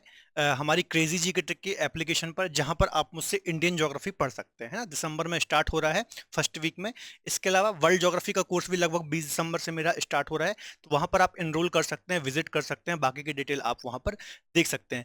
डिफरेंट सब्जेक्ट भी वहां पर स्टार्ट हो रहे हैं या फिर हो चुके हैं, जहां पर अलग अलग एक्सपर्ट फैकल्टी आपको वहां पर टीच करेगी अलग अलग इंडिविजुअल सब्जेक्ट। तो क्रेजी जी की ट्रिक की आप एप्लीकेशन को डाउनलोड कर लीजिए प्ले स्टोर से, और सारी डिटेल बाकी की वहां पर आपको देखने को मिल जाएगी, ठीक है। इसके अलावा वर्तमान में मेरा एक ज्योग्राफी का कोर्स हमारी रूट एप्लीकेशन पर चल रहा है, तो यहाँ पर आप अभी मुझसे इंडियन प्लस वर्ल्ड का ज्योग्राफी का फाउंडेशन बैच पढ़ सकते हैं, ठीक है। तो यहाँ पर आप रूट एप्लीकेशन पर पढ़ सकते हैं, ये आपको सुविधा दी गई है, ठीक है। तो रूट एप्लीकेशन को भी डाउनलोड कर लीजिए और वहां पर आप एक बार विजिट जरूर कर लीजिए। चलिए अगला क्वेश्चन देख लेते हैं। अगला क्वेश्चन है, भारत के समस्त राज्यों में क्षेत्रफल के अनुसार उत्तर प्रदेश का क्या स्थान आता है, ठीक है। According to area UP Uttar Pradesh का कौन सा स्थान आता है हमारे देश में? पहला, दूसरा, तीसरा या फिर चौथा? तो बच्चों यदि यूपी की बात करें तो जनसंख्या के अनुसार इसका लगभग चौथा स्थान आता है, चौथा स्थान आता है, फोर्थ स्थान आता है, ठीक है, एरिया या फिर क्षेत्रफल के अनुसार। जबकि पॉपुलेशन में आपको पता होगा इसका पहला स्थान आता है, या फिर पूरे देश की बात करेंगे तो लगभग 24 करोड़ वर्तमान में वहां की पॉपुलेशन, सर्वाधिक जनसंख्या वाला राज्य या फिर स्टेट है, ठीक है। एक बार थोड़ा सा मैं आपको, और इससे ऊपर कौन कौन से राज्य है उनको हम देख लेते हैं। तो सबसे पहले तो राजस्थान आता है, आपको पता ही होगा जनसंख्या अकॉर्डिंग टू एरिया यदि आप बात करेंगे। दूसरे पर आता है मध्य प्रदेश, तीसरे पर आता है महाराष्ट्र, फोर्थ पर आता है हमारा उत्तर प्रदेश, और पांचवें नंबर पर आता है यहाँ पर हमारा गुजरात, ठीक है। तो ये आपको जनसंख्या के एरिया के अकॉर्डिंग ये 5 राज्य कम से कम आपको पता होना चाहिए, ठीक है। कई बार यहाँ पर आपको आरोही या फिर अवरोही क्रम में भी सेट करने को दे देता है, ठीक है। चलिए अगला क्वेश्चन देख लेते हैं। अगला क्वेश्चन है, गद्दी लोग कहाँ निवास करते हैं, फिर गद्दी जो ट्राइब है ये कहाँ पर निवास करती है? मध्य प्रदेश में, हिमाचल प्रदेश में, अरुणाचल प्रदेश में, या फिर मेघालय में, ठीक है। तो इसका आंसर हो जाएगा जो हिमाचल प्रदेश में धौलाधर श्रेणी है, यहाँ पर आसपास ये गद्दी जो जनजाति है ये निवास करती है। तो आपको याद रखना है, BPCS यहाँ पर 2000 में ये क्वेश्चन आया हुआ है। अगला क्वेश्चन है बच्चों, यहाँ पर निम्न में से किस स्थान पर अलकनंदा और भागीरथी, ठीक है, का संगम होता है? अलकनंदा और भागीरथी का संगम होता है। ऑलरेडी एक जो गंगा नदी है इस पर मैंने वीडियो लेक्चर बना रखा है, आप मेरी प्लेलिस्ट में उसको चेक कर सकते हैं, ठीक है। तो पहले ऑप्शन देख लेते हैं, विष्णुप्रयाग, कर्णप्रयाग, रुद्रप्रयाग या फिर देवप्रयाग, ठीक है। तो इसका आंसर हो जाएगा डी, देवप्रयाग नामक स्थान पर अलकनंदा और भागीरथी मिलते हैं। कौन से स्थान पर? देवप्रयाग में, ठीक है। और इसके बाद से ही, देवप्रयाग के बाद से ही जो हमारी गंगा नदी है उसका नाम गंगा पड़ता है, ठीक है। तो ये बात आपको याद रखना, एक पूरा वीडियो लेक्चर बहुत ही डिटेल में मैंने बनाया है, तो वो आप वहां पर देख सकते हैं। चलिए अगला क्वेश्चन देख लेते हैं। अगला क्वेश्चन है, काहिरा का जो समय है ग्रीनविच से करीब 2 घंटे आगे है, ठीक है। अतः यह कहां पर स्थित है, इसकी लोकेशन कहां पर होगी? 30 डिग्री पश्चिमी देशांतर, 30 डिग्री पूर्वी देशांतर, 28 डिग्री पूर्वी देशांतर, या फिर 28 डिग्री पश्चिमी देशांतर, ठीक है। तो इसको थोड़ा सा हम देख लेते हैं। ग्रीनविच से ये 2 घंटे आगे है, ठीक है, 2 घंटे प्लस है। काहिरा की बात की जा रही है, तो 2 घंटे मतलब समझ लीजिए 120 मिनट होंगे, है ना। 120 को यदि आप 4 से डिवाइड करेंगे तो यहाँ पर 4 तिया 12 और 0, ठीक है। तो यहाँ पर लगभग 30 डिग्री आ जाएगा, क्योंकि आपको पता होगा एक देशांतर मूव करने में करीब 4 मिनट का समय लगता है, ठीक है। तो इसको हमने 4 से भाग कर लिया, तो करीब 30 डिग्री यहाँ पर आ जाएगा। और पूर्वी देशांतर, ठीक है, क्योंकि पूर्वी देशांतर आपको पता होगा ग्रीनविच से यदि आप पूर्व की ओर जाएंगे तो समय बढ़ेगा, तो इसका आंसर क्या हो जाएगा? 30 डिग्री पूर्वी देशांतर पर काहिरा स्थित है, ठीक है। चलिए अगला क्वेश्चन देख लेते हैं। निम्नलिखित नदियों पर आपको विचार करना है। कौन कौन सी नदियां दी गई हैं? IAS 2014 में ये आया हुआ क्वेश्चन है बच्चों। बराक नदी, लोहित नदी, सुबनसिरी नदी, ठीक है। क्वेश्चन में बोल रहा है उपयुक्त में से कौन सी अरुणाचल प्रदेश से होकर के बहती है, ठीक है। अरुणाचल प्रदेश उत्तर पूर्वी राज्यों में एक राज्य है, तो देख लेते हैं कौन सी नदी यहाँ पर अरुणाचल प्रदेश से होकर के बह रही है। तो देखिए बराक, लोहित तो इसमें बच्चों जो लोहित और सुबनसिरी है, ठीक है, ये अरुणाचल प्रदेश से होकर के बहती है। जबकि जो बराक नदी है ये भी नॉर्थ ईस्ट में ही बहती है, लेकिन अरुणाचल प्रदेश राज्य में प्रवाहित नहीं होती है, ठीक है। तो इसका आंसर हो जाएगा 2 और 3, 2 और 3 बी आंसर इसका सही हो जाएगा, ठीक है। यदि बात करेंगे सुबनसिरी की, तो यह ब्रह्मपुत्र की सबसे बड़ी सहायक नदी है, और जो लोहित नदी है यह भी ब्रह्मपुत्र की ही सहायक नदी है। ऑलरेडी ब्रह्मपुत्र नदी पर भी एक लेक्चर बना रखा है, वो भी आप देख सकते हैं, ठीक है, प्लेलिस्ट में आपको देखने को मिल जाएगा। चलिए अगला क्वेश्चन है यहाँ पर, थोड़ा सा बड़ा क्वेश्चन है, यहाँ पर देख लेते हैं। नर्मदा नदी पश्चिम की ओर बहती है ना, आपको पता होगा पश्चिम की ओर प्रवाहित होती है, जबकि अधिकांश अन्य प्रायद्वीपीय बड़ी नदियां पूर्व की ओर प्रवाहित होती हैं, ऐसा क्यों है? ठीक है, यह इसका ऑप्शन देख लेते हैं, आंसर देख लेते हैं। यह एक रेखीय विभ्रंश में रिफ्ट वैली में प्रवाहित होती है, बिल्कुल सही स्टेटमेंट है ये वाला। यह विंध्य और सतपुड़ा के बीच में प्रवाहित होती है, ये भी सही स्टेटमेंट है। भूमि का ढलान मध्य भारत से पश्चिम की ओर है। ठीक है, भूमि का ढलान मध्य भारत में पश्चिम की ओर है। तो देखिए यहाँ पर क्वेश्चन क्या पूछ रहा है, क्वेश्चन की डिमांड क्या है वो समझिए। क्वेश्चन ये पूछ रहा है कि नर्मदा नदी पश्चिम की ओर प्रवाहित होती है, जबकि अधिकांश नदियां प्रायद्वीपीय जो भारत की नदियां हैं वो पूर्व की ओर प्रवाहित होती हैं। तो ऐसा क्यों है? तो उसका मेन रीजन ये है बच्चों की, जो नर्मदा नदी है ये भ्रंश घाटी में प्रवाहित होती है। ऑलरेडी इस पर भी एक लेक्चर मैंने बना रखा है। तो इसी कारण से ये पश्चिम की ओर प्रवाहित होती है, और पश्चिम की ओर प्रवाहित होने वाली सबसे लंबी नदी है, जो कि सतपुड़ा और विंध्याचल के बीच में प्रवाहित होती है। तो मेन इसका जो स्टेटमेंट है ये पहला वाला सही होगा, है ना, कि ये एक भ्रंश घाटी में प्रवाहित होती है, इसलिए इसका फ्लो पश्चिम की ओर है। ठीक है, तो इसका आंसर हो जाएगा केवल एक। ठीक है, स्टेटमेंट तो ये भी सही है कि विंध्य और सतपुड़ा के मध्य में प्रवाहित होती है, लेकिन क्वेश्चन समझिए, ये बोल रहा है कि ये पश्चिम की ओर क्यों प्रवाहित होती है, क्योंकि ये भ्रंश घाटी में बहती है। ठीक है, चलिए अगला क्वेश्चन देख लेते हैं। अगला क्वेश्चन है यहाँ पर निम्नांकित में से कौन सी एक नदी डेल्टा का निर्माण नहीं करती है? ठीक है, डेल्टा का, which one of the following rivers forms R delta? Note यहाँ पर नोट कर लीजिएगा, है ना, नहीं बनाती है। तो महानदी ये डेल्टा बनाती है, पश्चिम की ओर बहती है। गोदावरी भी डेल्टा बनाती है। नर्मदा डेल्टा नहीं बनाती, ये एस्चुरी का निर्माण करती है बच्चों, और कहाँ, अरब सागर में खंबात की खाड़ी में जाकर के गिरती है। जबकि कावेरी भी डेल्टा बनाती है ना। आपको पता होगा जो प्रायद्वीपीय भारत की बच्चों नदियां हैं, इन बड़ी बड़ी नदियों का जो फ्लो है ये पूर्व की ओर है, जैसे गोदावरी हो गई, कृष्णा हो गई, कावेरी हो गई, महानदी, और ये सभी नदी यहाँ पर मुहाने पर जाकर के अपने डेल्टा बनाती हैं। ठीक है, और ये कहाँ पर बहती हैं? पश्चिम बंगाल की खाड़ी की ओर बहती हैं। जबकि पूर्व की ओर बहने वाली जो नदियां हैं ये क्या बनाती हैं? एस्चुरी का निर्माण करती है। तो नर्मदा हो गई, ताप्ती हो गई, मांडवी हो गई, ज्वारी हो गई, ये सारी नदियां क्या बनाती हैं? क्या बनाती है? एस्चुरी या फिर ज्वार नदमुख का निर्माण करती हैं। इसके ऊपर भी बच्चों मैंने लेक्चर बना रखा है। लेक्चर का नाम है भ्रंश घाटी में बहने वाली नदियां। भ्रंश घाटी में बहने वाली नदियां, ज्योग्राफी वाई साहू सर वाली प्लेलिस्ट में जाइए, आप वहां पर लेक्चर मिल जाएगा। बहुत सारे लेक्चर बच्चों मैंने बनाए रखे हैं नदियों के ऊपर, हिमालय के ऊपर, तो वो सब आप देख सकते हैं, काफी कॉन्सेप्ट आपके क्लियर हो जाएंगे। खासतौर पर ये नदियों के ऊपर भी बना रखा है। इसी से रिलेटेड एक क्वेश्चन और भी है, सॉरी, एक वीडियो और भी बना रखा है, प्रायद्वीपीय भारत, प्रायद्वीपीय भारत के ऊपर एक कॉन्सेप्ट क्लास मैंने बना रखी है। तो आपके सारे कॉन्सेप्ट क्लियर हो जाएंगे कि ये नदियां पूर्व की ओर क्यों बहती हैं, पूर्व की ओर बहने वाली नदियां डेल्टा क्यों बनाती हैं, यहाँ पर अरब सागर की ओर बहने वाली नदियां एस्चुरी क्यों बनाती हैं। तो ये सारे रीजन मैंने वहां पर बताए हैं, तो वो लेक्चर भी आप देख सकते हैं। प्रायद्वीपीय भारत या फिर पेनिनसुलर इंडिया वाला लेक्चर भी आप फॉलो कर सकते हैं। चलिए अगला क्वेश्चन देख लेते हैं। भारत की सर्वाधिक वर्षा मुख्यतः प्राप्त होती है, ठीक है, भारत को सर्वाधिक वर्षा कहां से प्राप्त होती है? India receives maximum rainfall mainly from उत्तर पूर्वी मानसून से, भारत वापस होते हुए मानसून से, दक्षिण पश्चिमी मानसून से, या फिर संवहनी वर्षा से। तो आपको पता ही होगा भारत में जो मैक्सिमम वर्षा होती है वो दक्षिण पश्चिम मानसून से या फिर साउथ वेस्ट मानसून से भारत को मैक्सिमम वर्षा प्राप्त होती है। तो सी आंसर सही हो जाएगा। यदि मैं यहाँ पर छोटा सा एक मैप बना दूं इंडिया का इस प्रकार से, ये तो इस प्रकार से ये दक्षिण पश्चिम मानसून होता है, ठीक है, जो कि सर्वाधिक वर्षा करता है पूरे भारत में। ठीक है, जबकि उत्तर पूर्वी जो मानसून होता है इसको क्या बोलते हैं? इसको लौटता हुआ मानसून बोलते हैं, और इससे सिर्फ तमिलनाडु राज्य में कोरोमंडल तट पे वर्षा होती है। ठीक है, चलिए अगला क्वेश्चन है बच्चों, रेगुर किसका नाम है? काफी इंपॉर्टेंट क्वेश्चन है, बार बार एग्जाम में आता है। Regur is the name of which soil? लाल मिट्टी, जलोढ़ मिट्टी, काली मिट्टी, या फिर लैटेराइट मिट्टी? तो रेगुर मिट्टी किसको बोलते हैं बच्चों? काली मिट्टी को ही रेगुर मिट्टी के नाम से जाना जाता है। इसके कुछ अन्य नाम भी है, कौन कौन से नाम है जरा देख लेते हैं। जैसे इसको कपासी मिट्टी बोला जाता है ना, कपासी मिट्टी इसको हम बोलते हैं। इसको हम बच्चों लावा मिट्टी बोलते हैं, है ना। इसको अंतरराष्ट्रीय स्तर पर चेरनोजम के नाम से चेरनोजम के नाम से भी जाना जाता है। ठीक है, इसके अलावा रेगुर मिट्टी इसको बोलते हैं। तो ये सभी काली मिट्टी के ही नाम है। कपासी मिट्टी क्यों बोलते हैं? क्योंकि कपास की फसल के लिए काफी अच्छी ये मानी जाती है।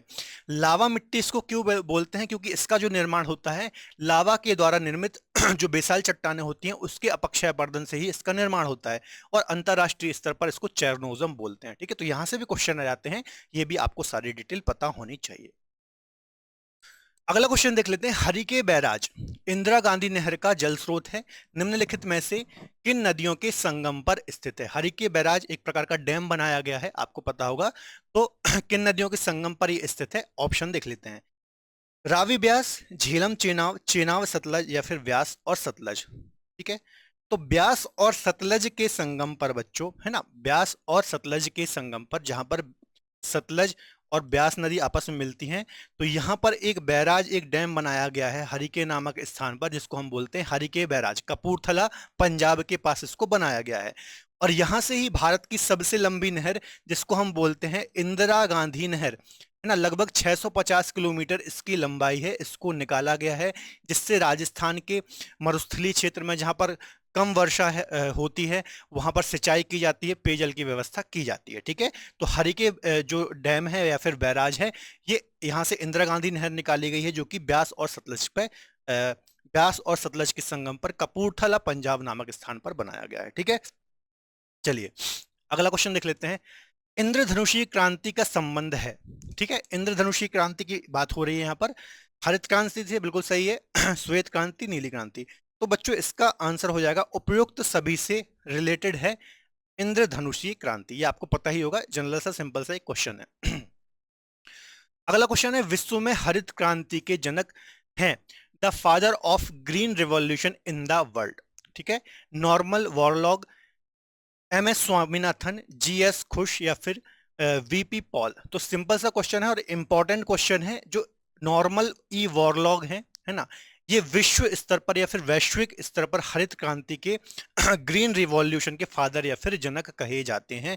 जबकि भारत की आप बात करेंगे तो भारत में जो हरित क्रांति के जनक कहे जाते हैं वो एम एस स्वामीनाथन कहे जाते हैं। ठीक है, चलिए अगला क्वेश्चन देख लेते हैं। निम्नलिखित फसलों पर विचार करना है आपको। कपास, मूंगफली, धान और गेहूं। तो इनमें से कौन सी फसल बच्चों खरीफ की फसल है? कौन सी फसल इनमें से खरीफ की क्रॉप है? ठीक है, तो कपास खरीफ है बच्चों, मूंगफली है, और धान चावल इसको हम बोलते हैं। तो ये तीनों खरीफ की फसलें हैं। ठीक है, तो इसका आंसर हो जाएगा 1, 2 और 3। सी आंसर इसका सही हो जाएगा। जबकि गेहूं क्या है? गेहूं रवि की फसल है। ठीक है, तो सिंपल सा क्वेश्चन है, आईएएस जैसे एग्जाम में आया हुआ क्वेश्चन है, तो आपको पता होना चाहिए कौन सी खरीफ की फसल है, कौन सी रबी की फसल है। अभी यहाँ पर हम ज्यादा डिटेल में नहीं जाएंगे, क्योंकि हमें ज्यादा से ज्यादा 100 क्वेश्चन यहाँ पर सॉल्व करना है, तो ज्यादा लंबा वीडियो हो जाएगा। ठीक है, चलिए अगला क्वेश्चन देख लेते हैं। भारत में सर्वाधिक दुग्ध देने वाली बकरी का क्या नाम है? The highest milk yielding goat breed in India is. ये भी आईएएस 94 में आया हुआ क्वेश्चन है। बारवरी, जमुनापरी, काली बंगाली और बीतल। तो बच्चों जो जमुना पारी बकरी होती है, गोट होती है, ये सर्वाधिक दूध देने वाली एक नस्ल है बकरी की, जो लगभग 2 लीटर मिल्क देती है, दूध देती है, आपको पता होना चाहिए दिन में।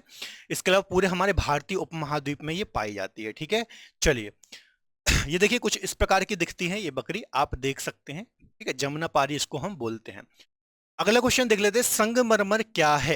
किस प्रकार की ये चट्टान है? मार्वल इसको हम बोलते हैं। ठीक है, अवसादी, कायांतरित, आग्नेय, या फिर इनमें से कोई नहीं। तो जो संगमरमर है बच्चों, ये चूना पत्थर के रूपांतरण से बनती है और एक रूपांतरित या फिर कायांतरित चट्टान का एग्जाम्पल है। ठीक है, सिंपल सा क्वेश्चन है, यूपीपीसीएस 91 में ये क्वेश्चन आया हुआ था, है ना। अगला क्वेश्चन देख लेते हैं। तलचर कोयला क्षेत्र, है ना, तलचर बोलते हैं इसको हम, एक प्रसिद्ध कोयला क्षेत्र है। तो ये किस राज्य में आता है? Talcher is a famous coal field. तो किस स्टेट में ये लोकेटेड है? आंध्र प्रदेश, छत्तीसगढ़, झारखंड, उड़ीसा। तो क्या आंसर हो जाएगा इसका? उड़ीसा। उड़ीसा का बच्चों एक प्रमुख कोयला क्षेत्र है तलचेर कोयला क्षेत्र, आपने पढ़ा होगा मिनरल रिसोर्सेज वाले लेक्चर में। यूपीपीसीएल 2010 में ये क्वेश्चन आया हुआ है। जितने भी खनिज संसाधन होते हैं उनके कुछ प्रमुख क्षेत्र होते हैं जहां से वो खनिज निकाला जाता है, तो यहाँ से अक्सर एग्जाम में क्वेश्चन आते हैं। जैसे बालाघाट हो गया, झरिया हो गया, है ना, ऐसे बहुत सारे क्षेत्र होते हैं जहां से अलग अलग खनिजों का उत्पादन होता है, तो उनको आपको पता होना चाहिए कि ये किससे रिलेटेड है, किस खनिज से रिलेटेड है। अगला है अंकलेश्वर प्रसिद्ध है, किस लिए प्रसिद्ध है अंकलेश्वर? पेट्रोल के भंडार, हीरे के भंडार, आणविक भंडार या फिर बहुउद्देशीय परियोजना। तो आपको पता होगा पेट्रोलियम भंडारण व उत्पादन के लिए अंकलेश्वर प्रसिद्ध है, जो कि गुजरात राज्य के अंतर्गत आता है ना। एक गुजरात में जिला है भड़ोच जिला, तो इसके अंतर्गत ये आता है, पेट्रोलियम उत्पादन के लिए जाना जाता है। जरा इस मैप में देख लीजिए, ये हमारा गुजरात राज्य है और यहाँ पर आपको अंकलेश्वर देखने को मिल जाएगा, और यहाँ पर ही आपको पता होगा नर्मदा ताप्ती जैसी नदियां यहाँ पर आकर के गिरती हैं। खंबात की खाड़ी है ये खंबात की खाड़ी आपको देखने को मिल रही है, ठीक है। अगला क्वेश्चन है, रेलवे का जोन मुख्यालय हाजीपुर स्थित है। हाजीपुर कहां पर है और कौन सा रेलवे जोन है तो नहीं पूछ रहा, स्टेट पूछ रहा है यहाँ पर। The zone headquarter of railway Hajipur is located at Chhattisgarh, Uttar Pradesh, Jharkhand या बिहार। तो सिंपल सा है, बिहार में हाजीपुर है तो आपको पता होगा हाजीपुर में एक रेलवे जोन है। तो अब आपको कमेंट में बताना है बच्चों कि हाजीपुर में कौन सा रेलवे जोन है, ठीक है। अब एक लेक्चर मैंने इस पर भी बनाया रखा है, जितने भी भारत के रेलवे जोन हैं उसके ऊपर एक अच्छा लेक्चर मैंने बना रखा है, और जितने भी बच्चों रेलवे जोन हैं उनको मैंने आपको बहुत अच्छी ट्रिक से याद करा रखा है। यदि आप वो एक बार लेक्चर देख लेंगे ना तो कभी नहीं भूलेंगे जितने भी रेलवे जोन हैं। तो मेरी playlist geography by Sahu sir playlist में जाना, वहां पर आपको रेलवे जोन वाला लेक्चर मिल जाएगा, तो वो लेक्चर आप एक बार जरूर देख ले। जितने भी हमारे यहाँ रेलवे जोन है वो आपको एक वीडियो देखने के बाद पूरे याद हो जाएंगे, ठीक है, कभी नहीं भूलेंगे। तो इसका आप मुझे कमेंट में आंसर दीजिए कि हाजीपुर में कौन सा रेलवे जोन है, और वो लेक्चर भी आप जरूर देखिए, ठीक है। चलिए अगला है, चीन के साथ सबसे लंबी सीमा निम्नलिखित में से किस राज्य के साथ लगती है, ठीक है। चीन के साथ सबसे लंबी सीमा कौन सा राज्य बनाता है? तो इसका आंसर दीजिए, अरुणाचल प्रदेश, सिक्किम, उत्तराखंड या फिर हिमाचल प्रदेश। तो इसका आंसर क्या हो जाएगा? अरुणाचल प्रदेश जो है ये चीन के साथ सर्वाधिक लंबी बाउंड्री बनाता है, आपको पता होना चाहिए। आपको पता होगा नॉर्थ ईस्ट का एक राज्य है अरुणाचल प्रदेश, जिसकी सीमा तिब्बत रीजन से लगती है, और तिब्बत वर्तमान में चीन के कब्जे में है। तो चीन बोल लीजिए, तिब्बत बोल लीजिए, ऐसा आप बोल सकते हैं, ठीक है। अगला क्वेश्चन है, राज्य और राजधानी का सही मिलान है, ठीक है। राज्य और राजधानी को आपको यहां पर मैच करना है। नागालैंड शिलोंग, झारखंड रांची, उत्तराखंड नैनीताल और छत्तीसगढ़ बिलासपुर। तो इसका जो सही आंसर होगा वो बी होगा। सिंपल सा क्वेश्चन है, यहाँ पर कैपिटल स्टेट की कैपिटल से आपको मैच करना है। झारखंड की जो कैपिटल है वो रांची है, जबकि नागालैंड की बात करेंगे तो कोहिमा यहाँ की कैपिटल है ना। नागालैंड की कोहिमा कैपिटल है, शिलोंग नहीं है। शिलोंग मेघालय की कैपिटल है, शिलोंग मेघालय की कैपिटल है, ठीक है। उत्तराखंड की नैनीताल ये भी गलत है यहाँ पर, और छत्तीसगढ़ की रायपुर है, तो ये बिलासपुर भी यहाँ पर गलत है। इसकी क्या है? रायपुर है। और इसकी बात करेंगे तो क्या है? देहरादून, देहरादून यहाँ की कैपिटल है, ठीक है। यहाँ पर मैं थोड़ा राइटिंग से आप कंप्रोमाइज कर सकते हैं, क्योंकि जल्दबाजी में थोड़ा जल्दी जल्दी में लिख रहा हूँ ताकि वीडियो ज्यादा लंबा ना हो जाए, ठीक है। आपका टाइम कीमती है, आपका कम से कम टाइम में यहाँ पर ज्यादा से ज्यादा क्वेश्चन सॉल्व होने चाहिए, ठीक है। अगला क्वेश्चन है बच्चों, दामोदर नदी को बंगाल का शोक क्यों कहा जाता है? ऑप्शन देख लेते हैं। इसमें प्राय तबाही आती रहती है बाढ़ के कारण, है ना, बाढ़ आती है। इसमें अधिकतम मृदा अपरदन होता है। इसमें अनेक खतरनाक झरने बन जाते हैं। यह एक बारहमासी नदी नहीं है। तो इसमें से आप आंसर बताइए जल्दी से।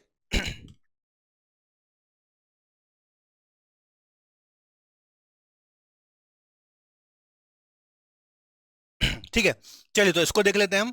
इसका आंसर क्या हो जाएगा बच्चों की, पहले इसमें काफी ज्यादा बाढ़ आती थी, ठीक है। दामोदर नदी, आपको पता होगा दामोदर नदी हुगली की एक सहायक नदी है और हुगली गंगा की एक वितरिका है, ठीक है। तो इस पर भी एक लेक्चर मैंने बना रखा है, भ्रंश घाटी में बहने वाली नदियां, जिसमें मैंने आपको दामोदर नदी को भी पढ़ाया है, वो भी लेक्चर आप देख सकते हैं। तो प्राय इसमें प्राचीन समय में बाढ़ ज्यादा आती थी, इस कारण से इसे बंगाल का शोक कहा जाता है, ठीक है। इसके अलावा वर्तमान में तो इसमें जो दामोदर वैली प्रोजेक्ट बनाया गया है ना, दामोदर नदी घाटी जो इसमें परियोजना बनाई गई है, जो हमारी स्वतंत्र भारत की पहली परियोजना थी, 1948 में नींव रखी गई थी। तो इस परियोजना के बाद थोड़ा सा बाढ़ में नियंत्रण आया है, ठीक है। लेकिन इसमें पहले काफी ज्यादा बाढ़ आती थी, इस कारण से इसको बंगाल का शोक कहा जाता था, ठीक है, चलिए अगला क्वेश्चन देख लेते हैं। पश्चिम बंगाल की सीमाएं कितने देशों से लगती है? बहुत अच्छा क्वेश्चन है, ठीक है।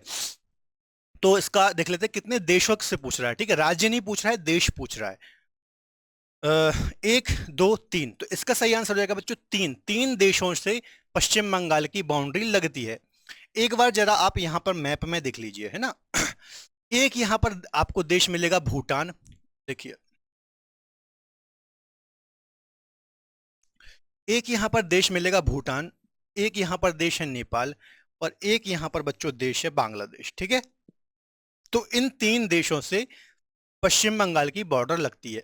ठीक है, एक बात याद रखना कि पश्चिम बंगाल यहाँ ऊपर तक गया हुआ है ना, तो ये पूरा पश्चिम बंगाल है, तीन देशों बांग्लादेश, भूटान और नेपाल से इसकी बाउंड्री साझा होती है। चलिए अगला क्वेश्चन देख लेते हैं। निम्नलिखित में से कौन सा राज्य अपनी सीमा हरियाणा के साथ साझा नहीं करता है? हरियाणा से साझा नहीं होती है। तो उत्तर प्रदेश की तो साझा होती है बच्चों, मध्य प्रदेश की साझा नहीं होती है, राजस्थान की भी साझा होती है, और हिमाचल प्रदेश की भी साझा होती है। तो बी आंसर इसका हो जाएगा, मध्य प्रदेश से इसकी साझा नहीं होती है, ठीक है, हरियाणा की। थोड़ा सा मैप में देखेंगे तो और क्लैरिटी आएगी थोड़ा सा। देखिए ये हरियाणा है, यहाँ पर हिमाचल प्रदेश है, पंजाब है, राजस्थान है, दिल्ली से भी इसकी बॉर्डर लगती है। इसके अलावा उत्तर प्रदेश और थोड़ी सी उत्तराखंड से इसकी बॉर्डर लगती है, जबकि ये मध्य प्रदेश यहाँ पर है, इससे इसकी बॉर्डर यहाँ पर नहीं लगती है, ठीक है। तो ये बात आपको याद रखनी है। चलिए अगला क्वेश्चन देख लेते हैं। कोंकण तट कहां से कहां तक विस्तृत है? Konkan coast is extended from which, ठीक है, कहां से कहां तक है? तो गोवा से कोच्चि, गोवा से द्वीप, दमन से गोवा, या फिर गोवा से मुंबई, ठीक है। तो इसका सही आंसर हो जाएगा बच्चों दमन से गोवा तक कोंकण तट है। मुख्यतः आप देखेंगे तो महाराष्ट्र वाला पूरा रीजन कवर करता है, कोंकण, केनरा और मालाबार, है ना। कोंकण तट जो है वो महाराष्ट्र का लगभग पूरा एरिया कवर करता है, दमन से गोवा तक। फिर जो कर्नाटक में है उसको हम कन्नड़ तट बोलते हैं, है ना, केनरा तट भी बोलते हैं, और मालाबार जो है वो उसे हम केरल वाला जो कोस्ट है उसको हम बोलते हैं मालाबार कोस्ट, ठीक है। इसके अलावा काठियावाड़ जो तट है वो गुजरात वाला कोस्ट कहलाता है। चलिए अगला क्वेश्चन देख लेते हैं। इंदौर के समीप स्थित जाना पाव पहाड़ी किस नदी का उद्गम है या फिर स्रोत है? Janapav hill near Indore is the source of which river, कहां कौन सी नदी यहां से ओरिजिनेट होती है? ताप्ती नदी, चंबल नदी, माही नदी, या फिर महानदी, ठीक है। तो चंबल नदी का बच्चों ओरिजिन यहां से होता है, कहां से? इंदौर की समीप जो विंध्य रेंज है वहां पर जाना पाव पहाड़ी है, तो वहां से इसका ओरिजिन होता है। और ये यूपी में जाकर के किससे, यमुना से मिलती है, यमुना की ट्रिब्यूटरी है, तो आपको याद रखना है। इसके अलावा चंबल नदी से एक जो क्वेश्चन आता है, ये बीहड़ों का निर्माण करती है, गली अपर्दन करती है, अवनालिका अपर्दन करने के लिए जानी जाती है, और यहां से काफी ज्यादा क्वेश्चन एग्जाम में आते हैं, ठीक है। चलिए अगला क्वेश्चन है, उस दर्रे का नाम बताएं जिसे उत्तराखंड में तीर्थ यात्रियों के द्वारा कैलाश मानसरोवर यात्रा के लिए प्रयोग किया जाता है। Which pass is used by pilgrims in Uttarakhand for Kailash Mansarovar pilgrimage, ठीक है। तो पेंसिला, खारदुंगला, बनिहाल, या फिर लिपुलेख? तो अच्छा क्वेश्चन है। लिपुलेख दर्रा बच्चों कहां पर है? उत्तराखंड राज्य में आपको देखने को मिलता है, जिससे होकर के कैलाश मानसरोवर यात्रा संपन्न कराई जाती है, या फिर इससे होकर के ही कैलाश मानसरोवर यात्रा होती है, ठीक है। कहां पर है? उत्तराखंड में है लिपुलेख दर्रा, ठीक है। और दो दर्रे कौन से हैं? एक मानाला है, मानाला और नीतीला, ये दो दर्रे और हैं बच्चों। सॉरी, उत्तराखंड रीजन में आपको देखने को मिलते हैं, है ना, और लिपुलेख एक और हो गया। चलिए अगला क्वेश्चन है, भारत में सबसे लंबा समुद्र तट सी बीच कहां पर है?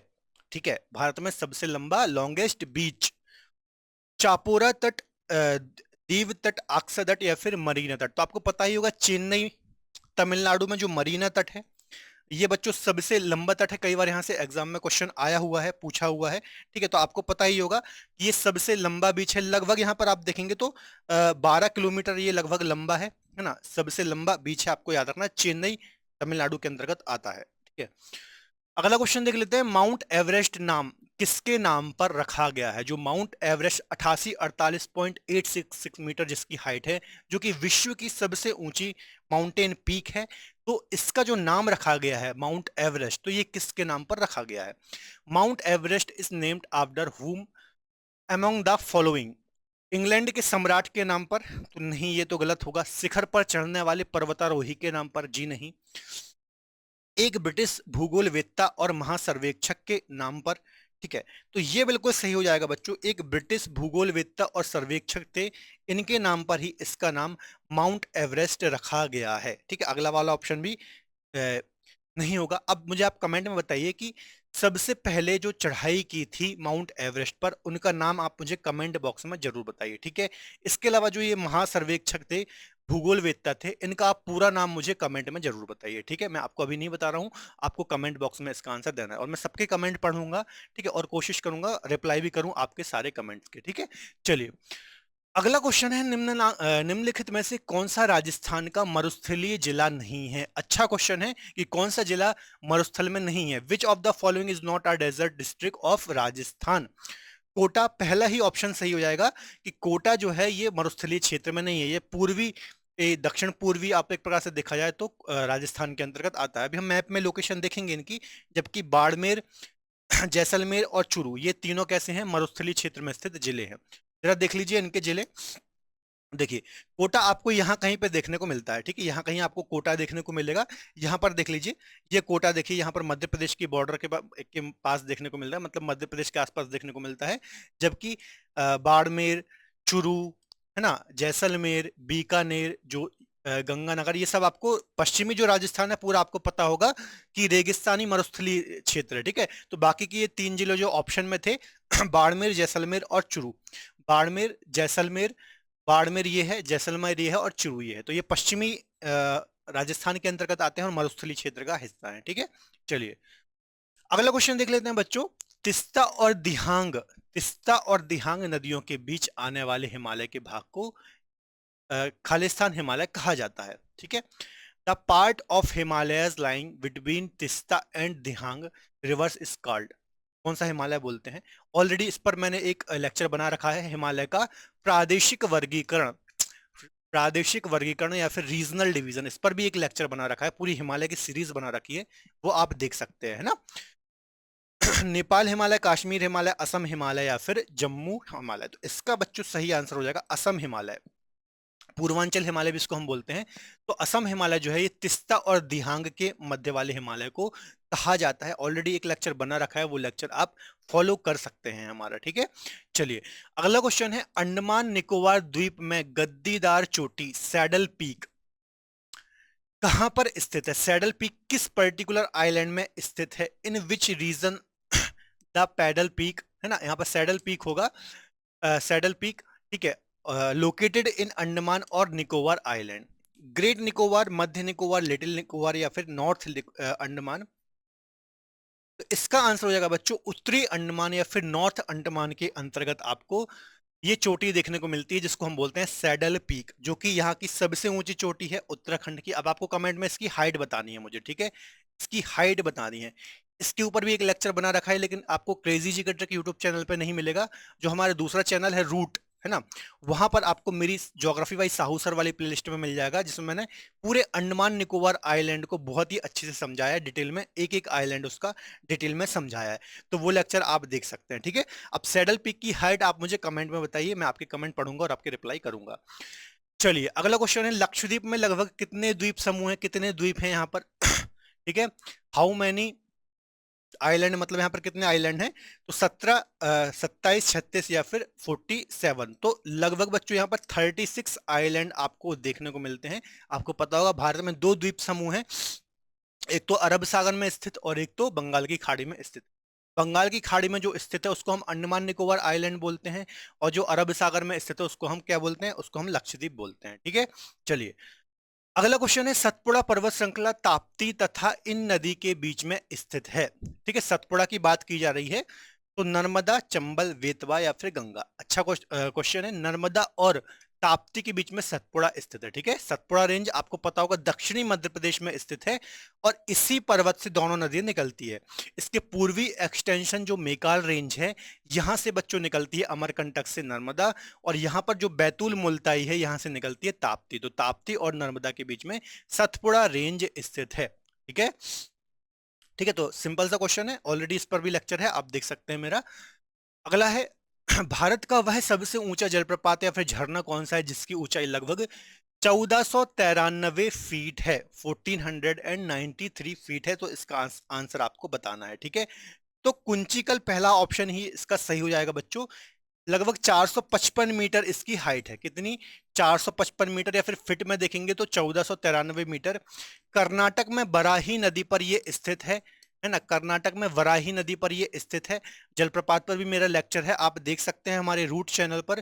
बाकी ऑप्शन यहाँ पर सही नहीं होंगे, ठीक है। तो भारत का सबसे ऊंचा जलप्रपात है, 455 मीटर या फिर 1493 फीट बच्चों इसकी हाइट है। आपको हाइट भी याद रखना है, राज्य भी याद रखना है, ठीक है।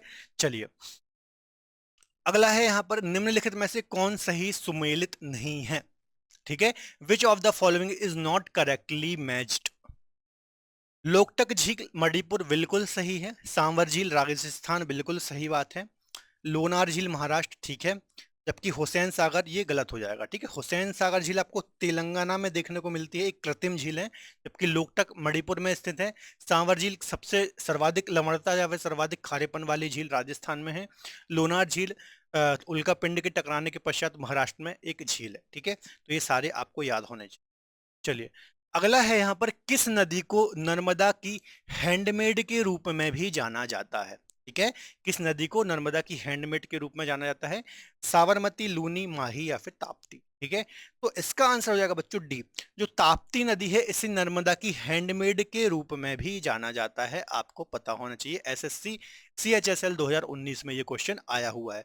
हैंडमेड मतलब ऐसे समझिए, जैसे नर्मदा है, जो जो नर्मदा के गुण है उसी प्रकार से ताप्ती के भी गुण हैं। नर्मदा भी भ्रंश घाटी में बहती है, ताप्ती भी भ्रंश घाटी में बहती है। दोनों आप देखेंगे तो सतपुड़ा से ही निकलती हैं। दोनों पश्चिम की ओर भ्रंश घाटी में बहती हैं। दोनों ऐश्वरी बनाती हैं। दोनों दो दो पर्वतों के बीच में बहती हैं, ठीक है। तो काफी सिमिलरिटी है इन दोनों में। अगला है, निम्नलिखित में से कौन सी नदी गंगा नदी प्रणाली का हिस्सा नहीं है? गंगा का जो रिवर सिस्टम है उसका हिस्सा नहीं है। Which of the following rivers is not a part of the Ganga river system? Dhansiri, Hindon, Mandakini या फिर सोन, ठीक है। तो इसका आंसर क्या हो जाएगा? इसका आंसर हो जाएगा बच्चों, जो धनसरी नदी है, ठीक है, ये गंगा रिवर सिस्टम का हिस्सा नहीं है। जो हिंडन है ये यमुना की सहायक नदी है। मंदाकिनी, और आपको पता होगा मंदाकिनी और भागीरथी के मिलन से गंगा बनती है, ठीक है। सॉरी, मंदाकिनी नहीं, अलकनंदा और भागीरथी के संगम से गंगा बनती है, और अलकनंदा में ही मंदाकिनी मिलती है, रुद्रप्रयाग नामक स्थान में। ये ऑलरेडी मैंने लेक्चर बना रखा है। और सोन नदी भी पटना में जाकर के गंगा में मिलती है, जो कि अमरकंटक से निकलती है, ठीक है। चलिए, तो इसका आंसर हो जाएगा धनसरी। ये किसकी? ब्रह्मपुत्र की एक सहायक नदी है। अगला क्वेश्चन है, कृष्णा नदी पर अलमाटी बांध निम्नलिखित में से किन राज्यों के बीच में विवादित रहा है, ठीक है। कौन सा अलमाटी बांध की बात यहां पर की जा रही है? तो कर्नाटक और गोवा, ठीक है। कर्नाटक और गोवा, आंध्र प्रदेश, तमिलनाडु, कर्नाटक, आंध्र प्रदेश या फिर कर्नाटक और तमिलनाडु। सी आंसर इसका सही हो जाएगा बच्चों। अलमाटी बांध जो है ये कर्नाटक और आंध्र प्रदेश के बीच में विवादित रहा है, ठीक है। आपको याद रखना है, कृष्णा नदी पर ये बनाया गया है। तो इसके बारे में आपको डिटेल पता होना चाहिए, ठीक है। तो सी आंसर इसका बिल्कुल सही हो जाएगा। अगला क्वेश्चन देख लेते हैं, विद्युत उत्पादन के लिए नगर अपशिष्टों का प्रयोग करने वाला भारत में पहला शहर कौन सा है, ठीक है। Which is the first city in India to use municipal waste for electricity generation? ठीक है, जो भी नगर से अपशिष्ट पदार्थ निकलते हैं, कचरा कूड़ा निकलता है, तो उसका प्रयोग करके बिजली बनाने वाला राज्य? कोलकाता, मुंबई, दिल्ली या फिर चेन्नई? तो इसका डी आंसर सही हो जाएगा, जो चेन्नई है बच्चों। ये पूरे देश में पहला ऐसा स्टेट है जो कि नगर अपशिष्टों से बिजली बनाता है, ठीक है। चलिए, अगला क्वेश्चन देख लेते हैं, सिंधु नदी की एक सहायक नदी जो हिमाचल प्रदेश से होकर के प्रवाहित होती है, a tributary of the Indus river which flows through Himachal Pradesh? Sutlej, Jhelum, Yamuna या फिर हुंजा? तो सतलज नदी जो है बच्चों, ये तिब्बत मानसरोवर झील के पास से निकलती है, और फिर जब ये हिमाचल प्रदेश में एंटर करती है, ठीक है, सिप्टीला दर्रे के पास से एंटर करती है, तो हिमाचल प्रदेश से प्रवेश करती है या फिर इससे होकर के प्रवाहित होती है। जबकि झेलम जम्मू कश्मीर से निकलती है, चेनाब की सहायक नदी है। यमुना गंगा की सहायक नदी है, ठीक है। चलिए, सिंपल सा क्वेश्चन था, एसएससी सीजीएल 2008 में ये क्वेश्चन आया हुआ है। अगला क्वेश्चन देख लेते हैं, शिव समुद्रम जलप्रपात किस नदी के मार्ग पर पाया जाता है, ठीक है। अच्छा क्वेश्चन है। कृष्णा, गोदावरी, कावेरी, महानदी? तो कावेरी नदी पर बच्चों जो शिव समुद्रम वाटरफॉल है ये है ना। इसके अलावा इससे जल विद्युत का उत्पादन भी किया जाता है, आपको पता होना चाहिए। तो शिव समुद्रम कहाँ पर है, कावेरी नदी पर इसको बनाया गया है, और कहाँ पर है ये, कर्नाटक राज्य में आपको देखने को मिलता है, ठीक है, कर्नाटक में लोकेटेड है। अगला क्वेश्चन है, भारत में ग्रीष्मकालीन मानसून से निम्नलिखित में से कहाँ वर्षा होती है। ग्रीष्मकालीन मानसून मतलब दक्षिण पश्चिम मानसून से कहाँ वर्षा होती है।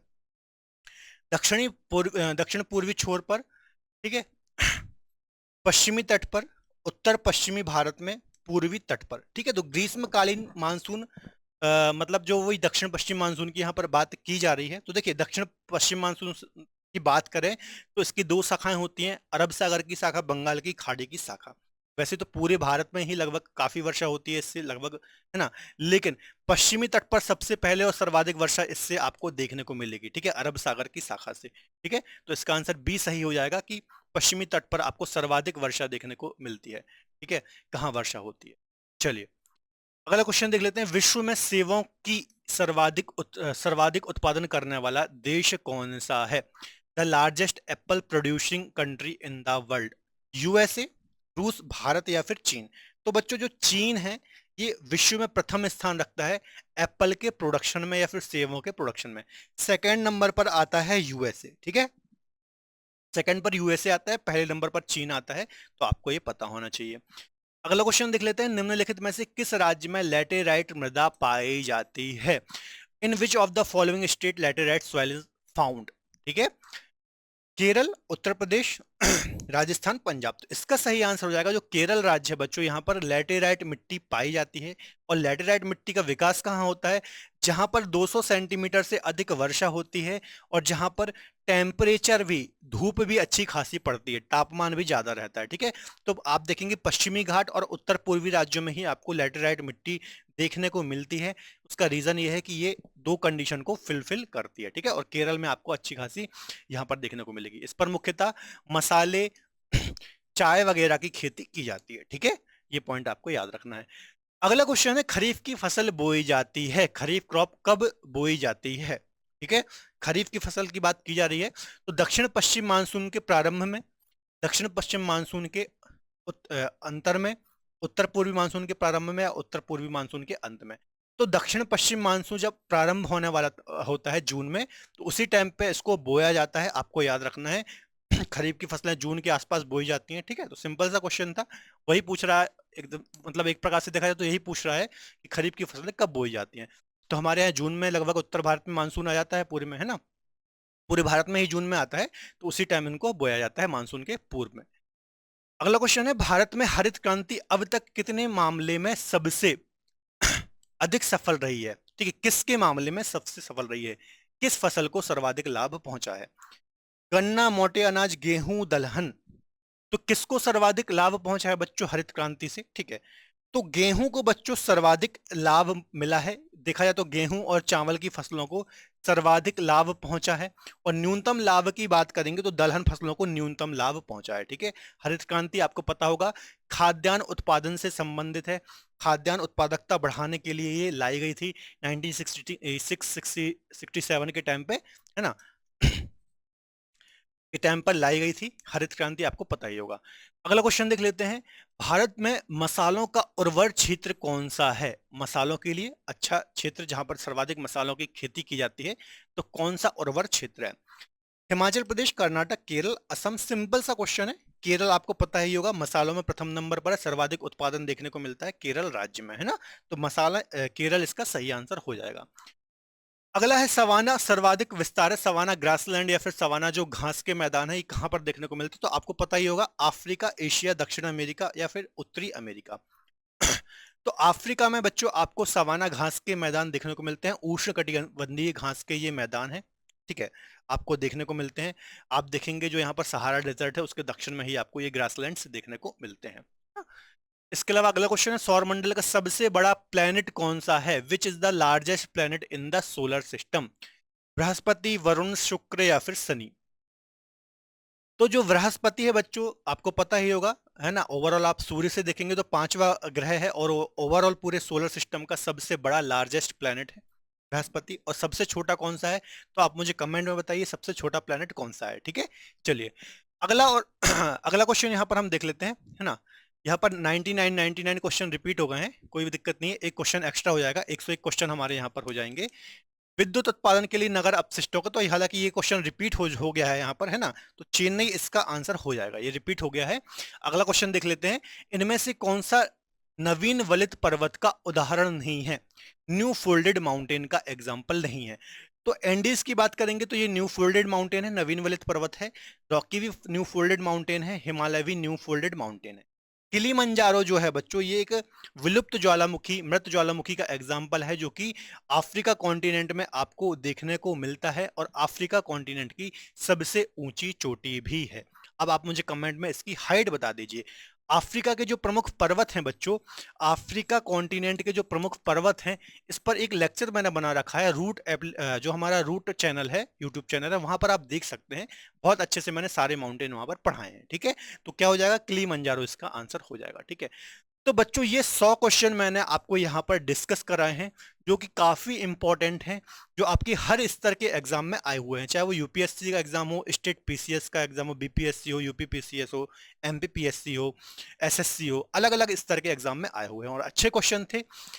आगे भी यहाँ से क्वेश्चंस के रिपीट होने की संभावना है। ठीक है, तो आई थिंक आपका थोड़ा रिवीजन हुआ होगा ज्योग्राफी का, एक अच्छा टेस्ट के तौर पर यदि आपने लिया होगा तो एक अच्छा टेस्ट भी हुआ होगा आपका। ठीक है, यदि आपको आज का वीडियो लेक्चर पसंद आए तो प्लीज़ वीडियो को लाइक करें, अपने दोस्तों के साथ शेयर करें। ठीक है, और वीडियो को बच्चों लाइक जरूर कर दिया करें, क्योंकि क्या होता है, लेक्चर बनाने में थोड़ा मेहनत तो लगती है और फीस इतनी सी है कि बस आपको लाइक करना है, ना, लाइक करके जाना है और शेयर कर देना है दोस्तों के साथ, ताकि ज़्यादा से ज़्यादा लोग यहाँ पर लाभ उठा पाएं। ठीक है, इसके अलावा क्रेजी जीके ट्रिक की एप्लीकेशन पर हमारे बहुत सारे बैच यहाँ पर स्टार्ट होने वाले हैं दिसंबर माह में, जैसे मैं इंडियन ज्योग्राफी स्टार्ट हो रहा है, वर्ल्ड ज्योग्राफी स्टार्ट हो रहा है, पॉलिटी स्टार्ट हो चुका है, रीजनिंग मैथ्स। ठीक है, तो एक बार आप विजिट करें और वहाँ पर आप यदि कोई पर्टिकुलर सब्जेक्ट पढ़ना चाहते हैं तो वहाँ पर आप जुड़ करके पढ़ सकते हैं। ठीक है, इसके अलावा मेरा ऑलरेडी एक बैच लाइव है हमारी रूट एप्लीकेशन पर, तो ये भी आप वहाँ पर जुड़कर मुझसे पढ़ सकते हैं। ठीक है, तो बच्चों मुलाकात होगी अगले बेहतर लेक्चर में। यदि वीडियो, एक बार फिर बोलूंगा, यदि वीडियो पसंद आए तो प्लीज वीडियो को लाइक करें, इसके अलावा अपने दोस्तों के साथ शेयर जरूर करें।